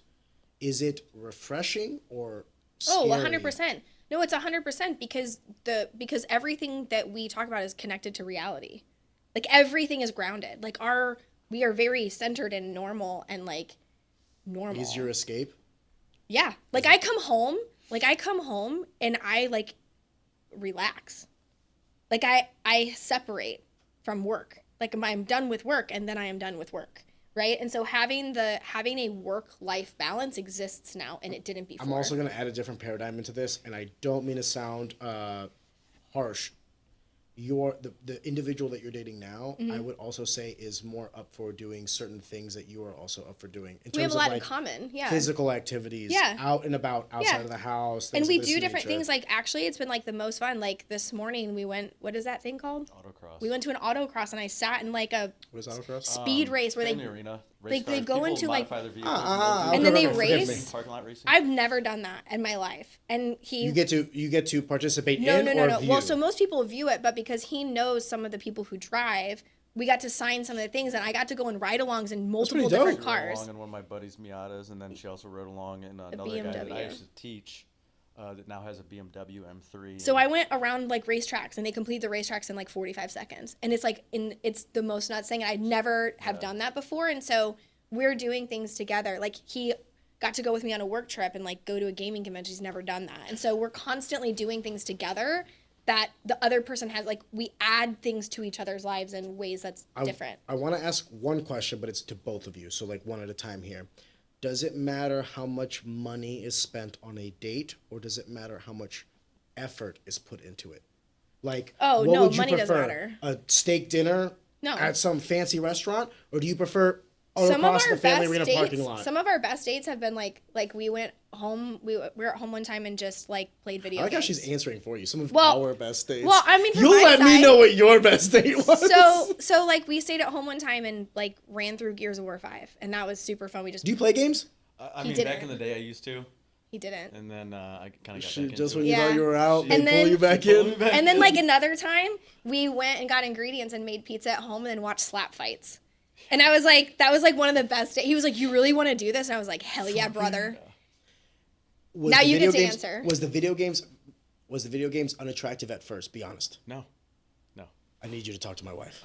I need you to talk to my wife. Yeah, it was not. Maybe it's because you're a guy Not and at like all. we're like more susceptible to it. I wonder on the other side, what if I was like the big time gamer? Like It wouldn't matter to me, but Dude, I'll tell you right now, it was wouldn't, but I wonder some girls that'd be dude, like, they do. for me, like, dude, I love gaming. The reason her and I connected was because me and her brother connected through fighting, but like we started doing Twitch streaming because Chris was like, fuck it, we're already playing the game, let's stream it. So then we got connected with Aaron. I didn't know who Aaron was until we started doing Twitch streaming. Yeah.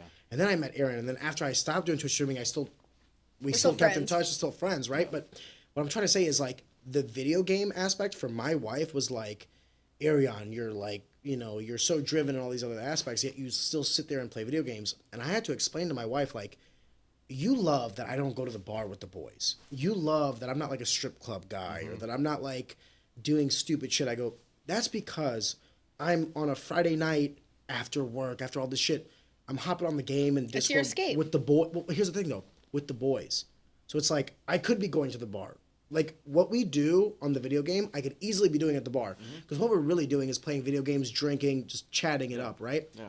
But Pick I up- think male friendships are so important though. Like whether you like go play golf with your guy friends or you go play pickleball or you play video games, like males need friends and they need to do things with their friends where they can be themselves even if they're not like talking about feelings. Like you just need to be Arion for a minute, and whether that's like, so to me it never mattered, but I work in the video game industry, but I do think that like men need to have friendships. In my opinion is like whatever gets you doing your male friendship things, like go do the things. The shit my wife has heard me say on Discord makes her go, Jesus Christ. Yeah.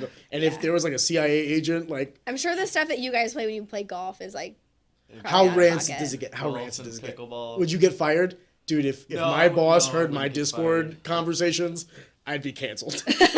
I would be like, No, we I you're mean, very tame, of I course. mean, no, my buddies definitely, talk about other girls. Have you that told are your playing friends pickleball about- and stuff like that? They're Have you told your friends about this yet? about Aaron and I? Yeah. Oh yeah, they know. Have you guys met? Have you met the friends? No, I haven't no, met she his has friends not. yet. Not yet? Well, with one of them, she actually indirectly Went to middle school with him. ended up going to middle school with him. So here's the thing. Okay, so we keep dodging. Yeah. So before we dodge, best dates, home or when we go out? I mean, in Vegas was pretty Vegas, cool. There's no wrong answer, but there No, seems but to be Vegas a was right pretty answer. cool. Vegas going out, obviously, we weren't staying in, but going out in Vegas was like awesome. Like there's some restaurants there that I ate at that I never would have expected I'd be able to see or eat at. But I think some of the most fun dates are when we plan something. We go to the store, we get the ingredients, we go back and make it. Because she can bake, she can cook, sous vide stuff. I mean, she does everything. How sexy is that when a woman knows how to work the kitchen? I'm not even trying to sound No, sexist when I say this. I can sit back and just let her do her thing. Sometimes I feel like I'm getting in the way, but I want to kind of help. But she's doing her thing. My wife is gonna murder me for saying this, but like whenever there's times, obviously we're humans, we have our needs. Whenever my wife needs certain needs met, she knows that there's one of two ways to like make dinner. If she makes dinner, if I see her in the kitchen, brother, woo, forget about it. We're getting a little baby brother. But either that or we'll go out to dinner and then like let's Just just say a couple glasses of wine and yeah. Yeah. let me put it this way. When she orders me a whiskey, I'm like, oh, we're fucking. Yeah. So I guess what I'm trying to say is the like, man will have. well, yes, exactly. Exactly. She like, he likes, what are you drinking tonight? Oh, Woodford. Okay, he'll have a double. I'm like, oh, okay. You're taking me home tonight.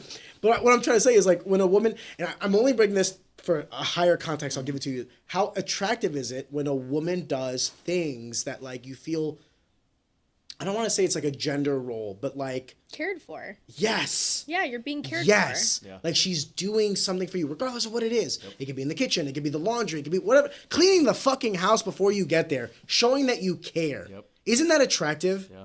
It doesn't that like the things that turn me on, I'm only 32, right? The things that turn me on now are completely different from the shit that used to turn me on.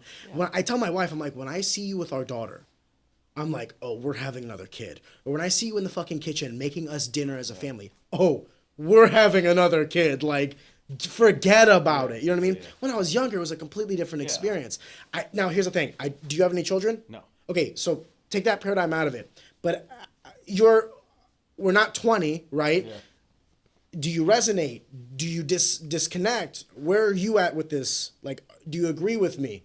Oh, no, definitely. Yeah, I would definitely agree. Like when she's taking care of things, I love helping, but when she's doing her thing in the kitchen or she's cleaning stuff or, yeah, definitely. I definitely agree. It's every day. Yeah. Yeah. How I do you cook a feel lot. about it? I like it. When I I think make stuff, it's not as good, but no, but I mean, I think the difference is like, I used to really dislike cooking for multiple reasons. One, because I always found myself like, oh, I don't like that. I don't like, right? He will eat anything and is like, this is so good. Like, this is the best thing I've ever, everything I made is like, Because this we is grew so up good. on like microwave food. Right. So like everything that It's not ramen he's like noodles? super, Hell yeah. he's like super appreciative of it. He's like down to really like any random thing. He's like, I'll try that. Like, yeah, let's, so he's really appreciative of it. He isn't super picky. And then if I'm like cooking in the kitchen, He's like, do you need me to, like, let me clean that dish while you're doing it? Hey, like, this stuff is, so I also am not, he'll do the dishes. Like, it's not the burden and the totality of, like, the meal situation doesn't fall on me because there's a partnership there. And so it actually makes me more likely to want to do it again because I know that everything surrounding it is not us. Like, we went to dinner the other day and then we were like, what if we, like, went to the store and just looked at the different wine bottles and, like, picked based on the wine bottle? And that's what we did. And it was so much fun. And we bought... Was the wine any good? Yeah, it was actually pretty good. Okay. It was actually a $20 bottle of wine. It was, like, pretty good. But, like, that was fun. Like, going to the grocery store, when you can find somebody that you can go to the grocery store with and it's fun, like, it changes your whole perspective on things. Mm-hmm. And so there's nothing we do. Like, we went and dropped off tires the other day and, like, it was fine. We, like, joked in the car on the way there and it was like, that's so boring. But we can go through those. You have a partner. Yeah, yes. But, like, having somebody that, like, partners with you on things and does things with you, it does not matter what we do. Like, we will generally have fun doing it. Can I ask you guys a question? Do you think one of the... I don't want to... Everyone gets into relationships for their own reasons. I don't think there's a right or a wrong reason, right? There's just healthy and unhealthy reasons. Do you think that one of the unhealthy reasons people are getting together is to look for happiness and not necessarily try to bring happiness? Meaning they feel unfulfilled, they feel like something is missing, and they want someone to fill a void versus I'm fine if I always say, like, you need to love this sounds so hippie and, you know what I mean? But you do really need to love yourself and be content in order to bring somebody in because you want someone to amplify, not replace. Meaning I was not unhappy before you got here, but you make me happier. Yep. You have to not want to need someone, but to want someone. Yes. And I can't, like... Yeah, don't woman-splain for him. I can, yeah, I mean, we talked about it before where, I mean, you can chime in, but, like, a lot of, I think women will date because they need, like, they want someone to help with financial security or they want, I mean, you talk about it, you dated, but. No, yeah, I mean, I was, like I said, when I was doing dating and stuff, I mean, I was fine without a girlfriend, without, a significant other. Emotionally, physically, financially, I just wanted all bases were covered. Yeah, I just want someone to, like, share life with. You want a partner. Yeah. Amplify life. Yeah. Be more happy. Sitting at home and I'm, like, watching the news. I'm like, this would be, it's already depressing, but this would be way better if I had someone with me. Yeah. Like, Let me ask you this, though. Do you think the paradigm of this relationship also works because he's I need to be careful how I ask this question. Oh, man. All right. I'm going to do this. I need to preface it this. There's no disrespect here. Yeah. You know I like you. They've met before, everyone. You're a very successful woman. Yeah. In terms of earning potential. Yeah. And you don't strike me as the kind of guy who's a beta male. Yeah. Now, you earn more. Yeah. Do you think a lot of this works because he's healthy in his masculinity? A masculinity that needs to be cultivated. We've talked a lot about, like, what we want and need from the other person. And, like, we've had that conversation before. And so, like, when we go on dates, I'll say, like, hey, if I want to go somewhere that's, like, whatever, and I say, hey, I want to go to this place. And I want to experience something with you. I'm going to do it, and I don't expect you to have to pay for that or carry it or whatever because I don't... Be honest on how that makes you feel, though. Be honest on how that makes you feel. I'm fine with it. Like, it doesn't make me feel less of a man. I give what I can. But I'm a teacher. Forgive me, because there's an overarching thing I'm trying to send here. Because you can give what you can. Yeah. Do you think masculinity is about providing everything that somebody needs or providing what they want, what they like, not necessarily taking the bill for everything or like providing everything? You're with someone that has everything taken care of. I think if you're there to take care of the things that she doesn't have. Yeah. He's there to take care of me. Yes. Yeah, and if there's men out there, I'm sure, that want to cover everything and they can't. They stretch them, and then you start to like resent the other person. Yes. I think it can be. That's toxic masculinity. Yeah, it can be kind of that's bad. toxic. Then it's. I think there's this overarching theme. Forgive me, Aaron. I'm hijacking this for a second. I think there's this overarching thing that there's this theme that men have to do everything in terms of their finances, and it's like, if you're having a real partnership, a true partnership, like something that works, dude. I'll tell you right now. there's not a single financial thing that I cover 100% in our household, right? And my wife does well, I do well. But there's not a single thing that's like 100%. Even if it's as simple as like, I'll handle dinner, but when we go grocery shopping, she's throwing the card in. You know what I mean? It's always like this give and get. But it's just like this mutual respect from the effort put in. It has nothing to do with the dollar sign. I'll pay for a dinner. She'll pay for the groceries. Do I look at the receipts of both? I don't give a fuck. Yeah. I'm just so happy that she knows that I did this and she's going to do that. The money is irrespective because we're tied to this now. Like this evening, what we're doing for the household, what have you, we're in this together. Now, obviously, there's a higher conversation to be had about the finances and all that stuff. But that's not what I'm talking about. We're not married. Exactly. Yeah. I don't like this narrative that is being pushed by young men that the thing to chase is like this financial freedom. Because it's like, no. Like, if you don't have the morality, if you don't have the mental fortitude, if you don't have like the empathy, you're just gonna be a very rich guy that no one wants to be around. Yeah. Congratulations, you failed yourself. And I really want to bring that home because I think to truly be like a masculine man is not necessarily the trust fund finance, 6'5" blue eyes. Not that. It's the moral responsibility. It's the when she needs somebody, is she calling you? Yeah. I think that's if I could pin it down to one thing. Yeah. When you're like, I have a flat tire, something's wrong in the house, who am I calling? If it's not you, are you really the man in her life? But here's the deal. That being said, if you don't know how to change a tire and all these things, learn those skills. And if it's like something like, oh, my taxes are off, I'm not expecting you to be like a tax accountant, right? No, but like one of there's some things we outsource. In the conversation that we had that conversation, but I also said like what I want and need from you or like in a relationship is like somebody who makes me feel like I'm at home. I like want to know. We talked like there's this thing about, and if you like get on Instagram and you look at like the dating TikToks and the reels and the whatever, like they'll talk about like people being able to like step into feminine energy and masculine energy. But for the majority of my life, I've had to do both. Yeah. I had to learn how to change a tire and cook dinner. Like I was all those things. And so the world was like on my back and I never felt like I could relax or breathe because I got me. No one else got me. I got me. I got my daughter, I got my career, I got my team. Like I got me. We on our first real date, because the first time meaning you didn't feel like you could rely on somebody. No, I was always doing everything. When you say I got me, you mean I have to have me. I have to have me. I have to have the house. I have to have my daughter. If there was a shelf that needed to be hung, I was putting it together. If the car needed to get serviced, I was the one doing it. If there was something broken with the sprinkler system, I was the one fixing it. Like there was not a thing I did not manage. I did it all. And so like I couldn't do that. Like it's just exhausting. It's tiring. And I never felt like I could truly like relax in totality.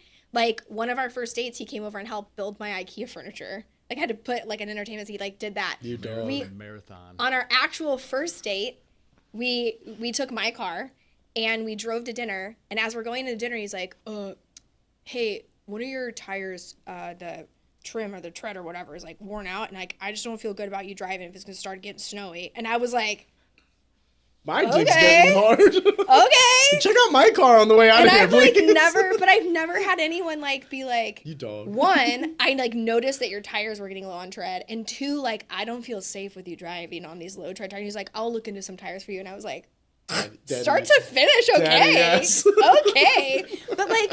Though it's small things like that like I've never had the luxury of not noticing things, and like even just small things like we go to dinner and he like always wants to look at the door so that like if anything happens he knows, right? Like, oh man, like if something goes down, he's protecting me. Like that's amazing. Like it's just that type of like care and consideration that like I'm a passenger princess. I'm so good at being a passenger princess, but like now I get to be a passenger princess, and that's great. I've never had that. And so the things that we get from each other have nothing to do with financial stuff or any of that. It's more about like what do we provide for each other. And so like we do a good job of being able to balance that. I think that paradigm is shifting in real time. Listen, you cannot have women empowerment and then have men leading the family. It's how can that happen? But it's not even about who's leading, because people are going to be leading different parts. It's about splitting what's being led in the family. I do agree. It's about being split in what's happening, and like I'm sure you guys, like, if you were like half equally 50-50 in charge of like making the grocery list, you guys would, It'd be arguments. It's arguments. It's not, it doesn't matter. Like, I know you got this and I know I got that. And it doesn't matter, like, you might do the grocery shopping and she might take care of the cars. It doesn't matter, like, how you choose to divide that up. It's more about the distribution of, like, actually having a partnership and being able to know that, like, my person got me in some way, shape, or form, that, like, I'm allowed to not have to think about the world in its entirety, that I can focus on a very small number of things because these other things over here, this other person's taken care of. I think you're absolutely correct. So it's worked so far. I mean, we're 2 months in. Time will tell. Well, we were driving that one day, and you got a crack in your windshield, brand new windshield, and you probably, if you didn't have me, you probably would have just let that crack get worse. Yeah, I would have let it get worse because I had, like, let it, and then I was like, oh no, he's like a car guy. He's gonna be mad. I got this, like, crack through my windshield, so I got my windshield replaced. 24 hours later, it's almost a rock hit it.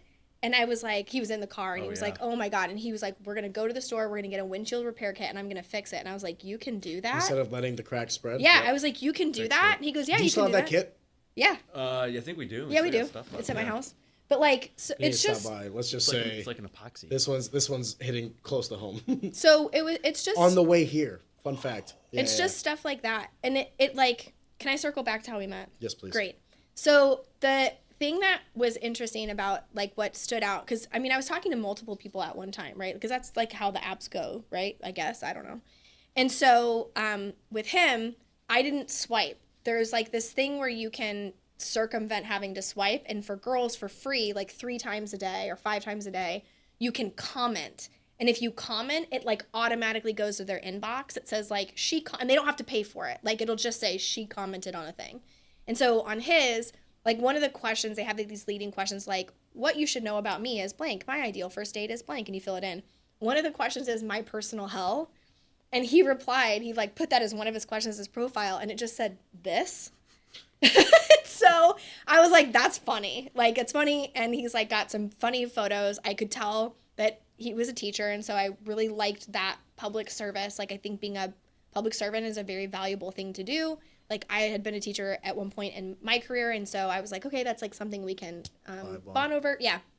And so I replied back, and I think what I said was like, wow, way to kill my hopes or crush my dreams before they even start or something like that. And that's how we started talking back and forth, was like, he had a funny comment, I replied something funny back, and then we started going back and forth. And then obviously at St. Louis, it's like, hey, what high school did you go to? And I was like, well, I went to this high school, but I was supposed to go to this other high school, except for my house got purchased through eminent domain and they built the airport over it. And he was like, my house got purchased by eminent domain and they built the runway over it. And I was like, no, really? He's like, yeah. And he said, did you go to this elementary school? And I was like, I did. He was like, I went to that elementary school. Well, I knew that he was a couple years older than me. And so I was like, well, okay, that's kind of cool. And then he told me his last name. And I was like, oh, and then gave a name, and he goes, that's my brother. And I was like, your brother and I were in 3rd grade together. She was a grade below me. I was a grade below him. For 6 years at Carrollton Oaks Elementary. Yeah. And so it ended up being that I like knew his brother, and of all, like, can you name a single person you went to 3rd grade with? Yeah. Oh, I couldn't. I like the one I got person, CTE, but it's not that bad, girl. But the one person that I could remember was, because they have I know their last name. And so, like, I could remember his brother. And I was like, wait, it's such a small world. Do not give your last name. No, I won't. So, I was like, oh, I know of you at least from that. And then because we fed into the same schools, and he ultimately went to the high school that I was supposed to go to, we knew a bunch of people. He's actually still friends with somebody that I went to middle school with. It's entirely possible that a lot of the people that you know, you guys... So what's interesting is, like, when he was teaching, he's taught with people my mom taught with. If I may, you guys didn't know of each other. Nope. The person that we went to, one of the... Could have saved yourselves a lot of time. Well, what's funny is, like, then, so, like, there's all these different points in time, right? I went to school with his brother. He's friends with people we went to middle school with. This morning, somebody totally not connected to either one of those things, that was at that racing thing this morning, he knew. And that person messaged him and said, how does Aaron know my grandfather? Because on Facebook, you can see people you have in common. His grandfather and his grandmother helped raise me. His friends' grandparents did.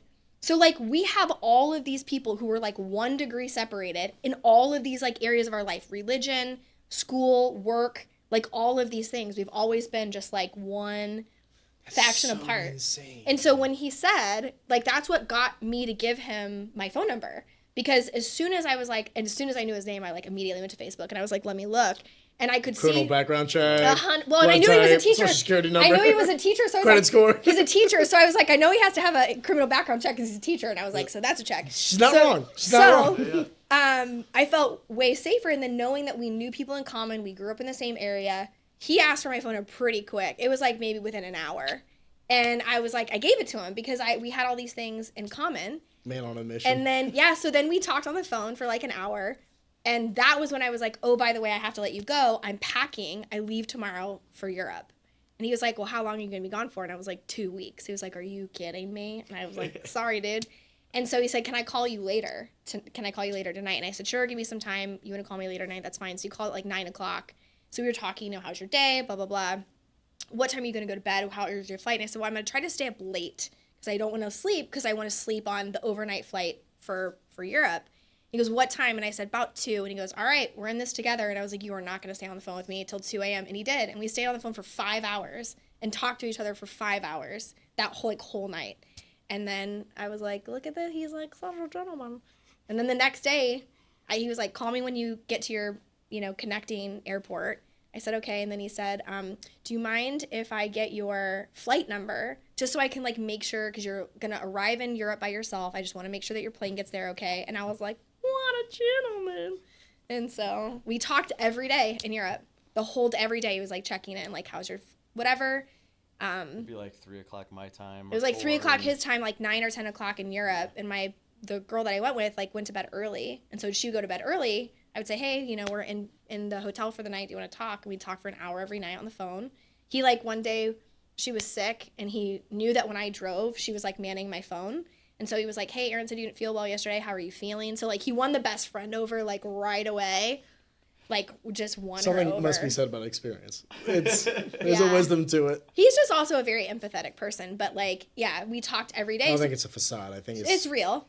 So, like, by the time I got back, we had talked on the phone for probably almost 30 hours. Total. Probably in the 2 weeks. Yeah, in the 2 weeks that we were gone, plus the like 5 hours. So there was that interview process. Let's be honest. We knew each other very well. 30-hour conversation. You're talking about for 2 weeks. Not how's your day. We joked about like the fact that our first date was actually like our probably 20th date. Yeah. With the amount of conversation and time we. Do you think that's necessary?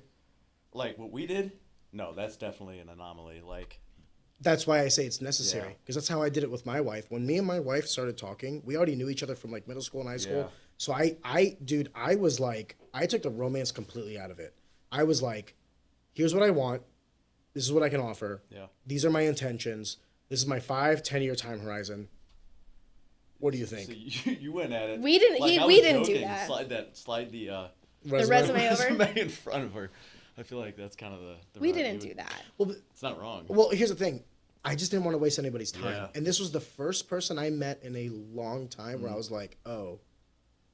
Yeah. Like we could have something here. We could have theoretically wasted a lot of time. Like if we'd met each other the first time and been like, ooh, actually. Ooh. How much of that is between and forgive me when I say this, we do have a cap on this episode. That's fine. And so I'll end with this question. Do you think there's like this perfect mixture between like romance and I don't want to say business. Business is not practicality. The right... Yeah, like okay, functionality and romance because it's like you can have the romance, so that's great. Like you need it, but that's short. If the functionality, if the trajectory, like after the glitter kind of wears off, isn't there, you're just gonna have another 6 to 7 month relationship, right? So it's like how much of this is like a Venn diagram of like, let's have the honeymoon phase. But let's also plan for the future, but not make it so much planning for the future and not making it so much, ooh, you give me the warm fuzzies. Because you guys are now at the age where, like, I mean, I'm at the age and I'm... Yeah, I mean, at my age, I'm not going to get in a relationship that's just, like, going to be a short-term thing. Like, yes. Like, it's something that I'm not going to waste my time. I'm not going to say, it's been a year, I'm not like Leo DiCaprio. Trade him in. Yeah, I'm not we talk about that all the time. You guys have a trade-in policy. I got this. We talk about that a lot, actually. We joke about it. Yeah, we joke about it all the time. But yeah, I'm not going to trade her in for like a newer model. Like, that's not.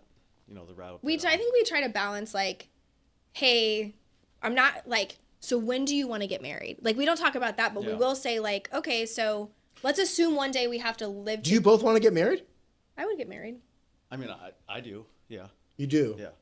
So I feel like that's important. My thought on I do. My thought on kids has changed when I got older, from like 25-year-old to me. Dude, of course. But like that's changed. The marriage thing has never changed. That's always been. I got like a 3-year window. I've talked to my wife. I was like, however many we have in the next 3 years, because I don't want to be 60 years old at like my kids' high school graduations. You know what I mean? Yeah. So I told my wife, I was like, here's our window. Yeah. After this, I'm getting the snip. Yep. Yeah. So we've tried to balance like, hey, realistically, if we live together one day, what does that look like? Like you own a home, right? He's in a different place, but it's really far from, we're not right next to each other and our works aren't right next to each other. So like, what could that in theory look like? How comfortable are you here? Because I have those conversations. So we like have them, but it's not like a time pressure of like, you have to do this by this date, or like, I need to do this by this date, or like, there's not a lot of like, do you do this? Like we have very like, is this what you want to do? What are you thinking? Here's what I'm thinking. And it's like, okay, cool. Like we know where we're at. Let's like bump that to this time point and then we'll talk about it at that time point. But we like are very clear about what that looks like and what the other person happens and the logistics of like, are these things logistically viable or not? And so we'll figure it out and we have those conversations. I think that's just the healthy way to approach a relationship. You don't want to get 6 months into a relationship and then find out like, oh, by the way, that person's never going to move. Oh, by the way, like that person never wants to have, this part of a relationship that you don't want to have, or like this person has a very different view. Like probably maybe for better or negative, like I'll be like, hey, so here are some things that like really fuck me up. Like you should know about this because you're going to get that. Like I overthink things a lot, or if I get quiet, this is what's happening to me. Or these are types of things that like go through my mind. Here are things that I'm insecure about. Like I'm very upfront, I think, about all of that. And just in the same way that we're very upfront about like, do you want to get married one day? Do you want to move one day? Do you want to do this one day? Hey, I have a plan that one day I want to own a bed and breakfast. Are you down for that? Like we talk about those things so that there's not a surprise, but it doesn't like make it not romantic or a business exchange. It's a giving the other person the right information to determine whether or not the relationship is viable before you get into it too far where then it becomes messy. It's respect. I respect your time. I don't want you to waste it. Yeah. Listen, I can only speak from a man who's been married for less than 2 years. It seems to be communication and respect. And you know a lot about the inner workings, but communication and respect seems to be the pillars that hold our infrastructure in place. And I truly feel this, as long as you have mutual respect and admiration for one another, regardless of what it is that you're doing, right? Mm-hmm. And you communicate. Yeah. And that's where I think the second part is where a lot of people fall. They do love and respect one another, but they're afraid to speak. Those two That pillars, was my problem for a long time. That's what holds the structure in place, so to speak. Aaron, I want to apologize. Thanks for coming on, babe. Yeah, dude, my bad. Okay, so real quick, thank you for being a good sport. No problem. Thank you for being on for a second time. I'm sorry that we have to cut this a little. That's okay. We're for 2 hours and 7 minutes, so I say short. Yeah. But we also have logistical hurdles. I just want to say, Aaron. Why are we shaking? Sit.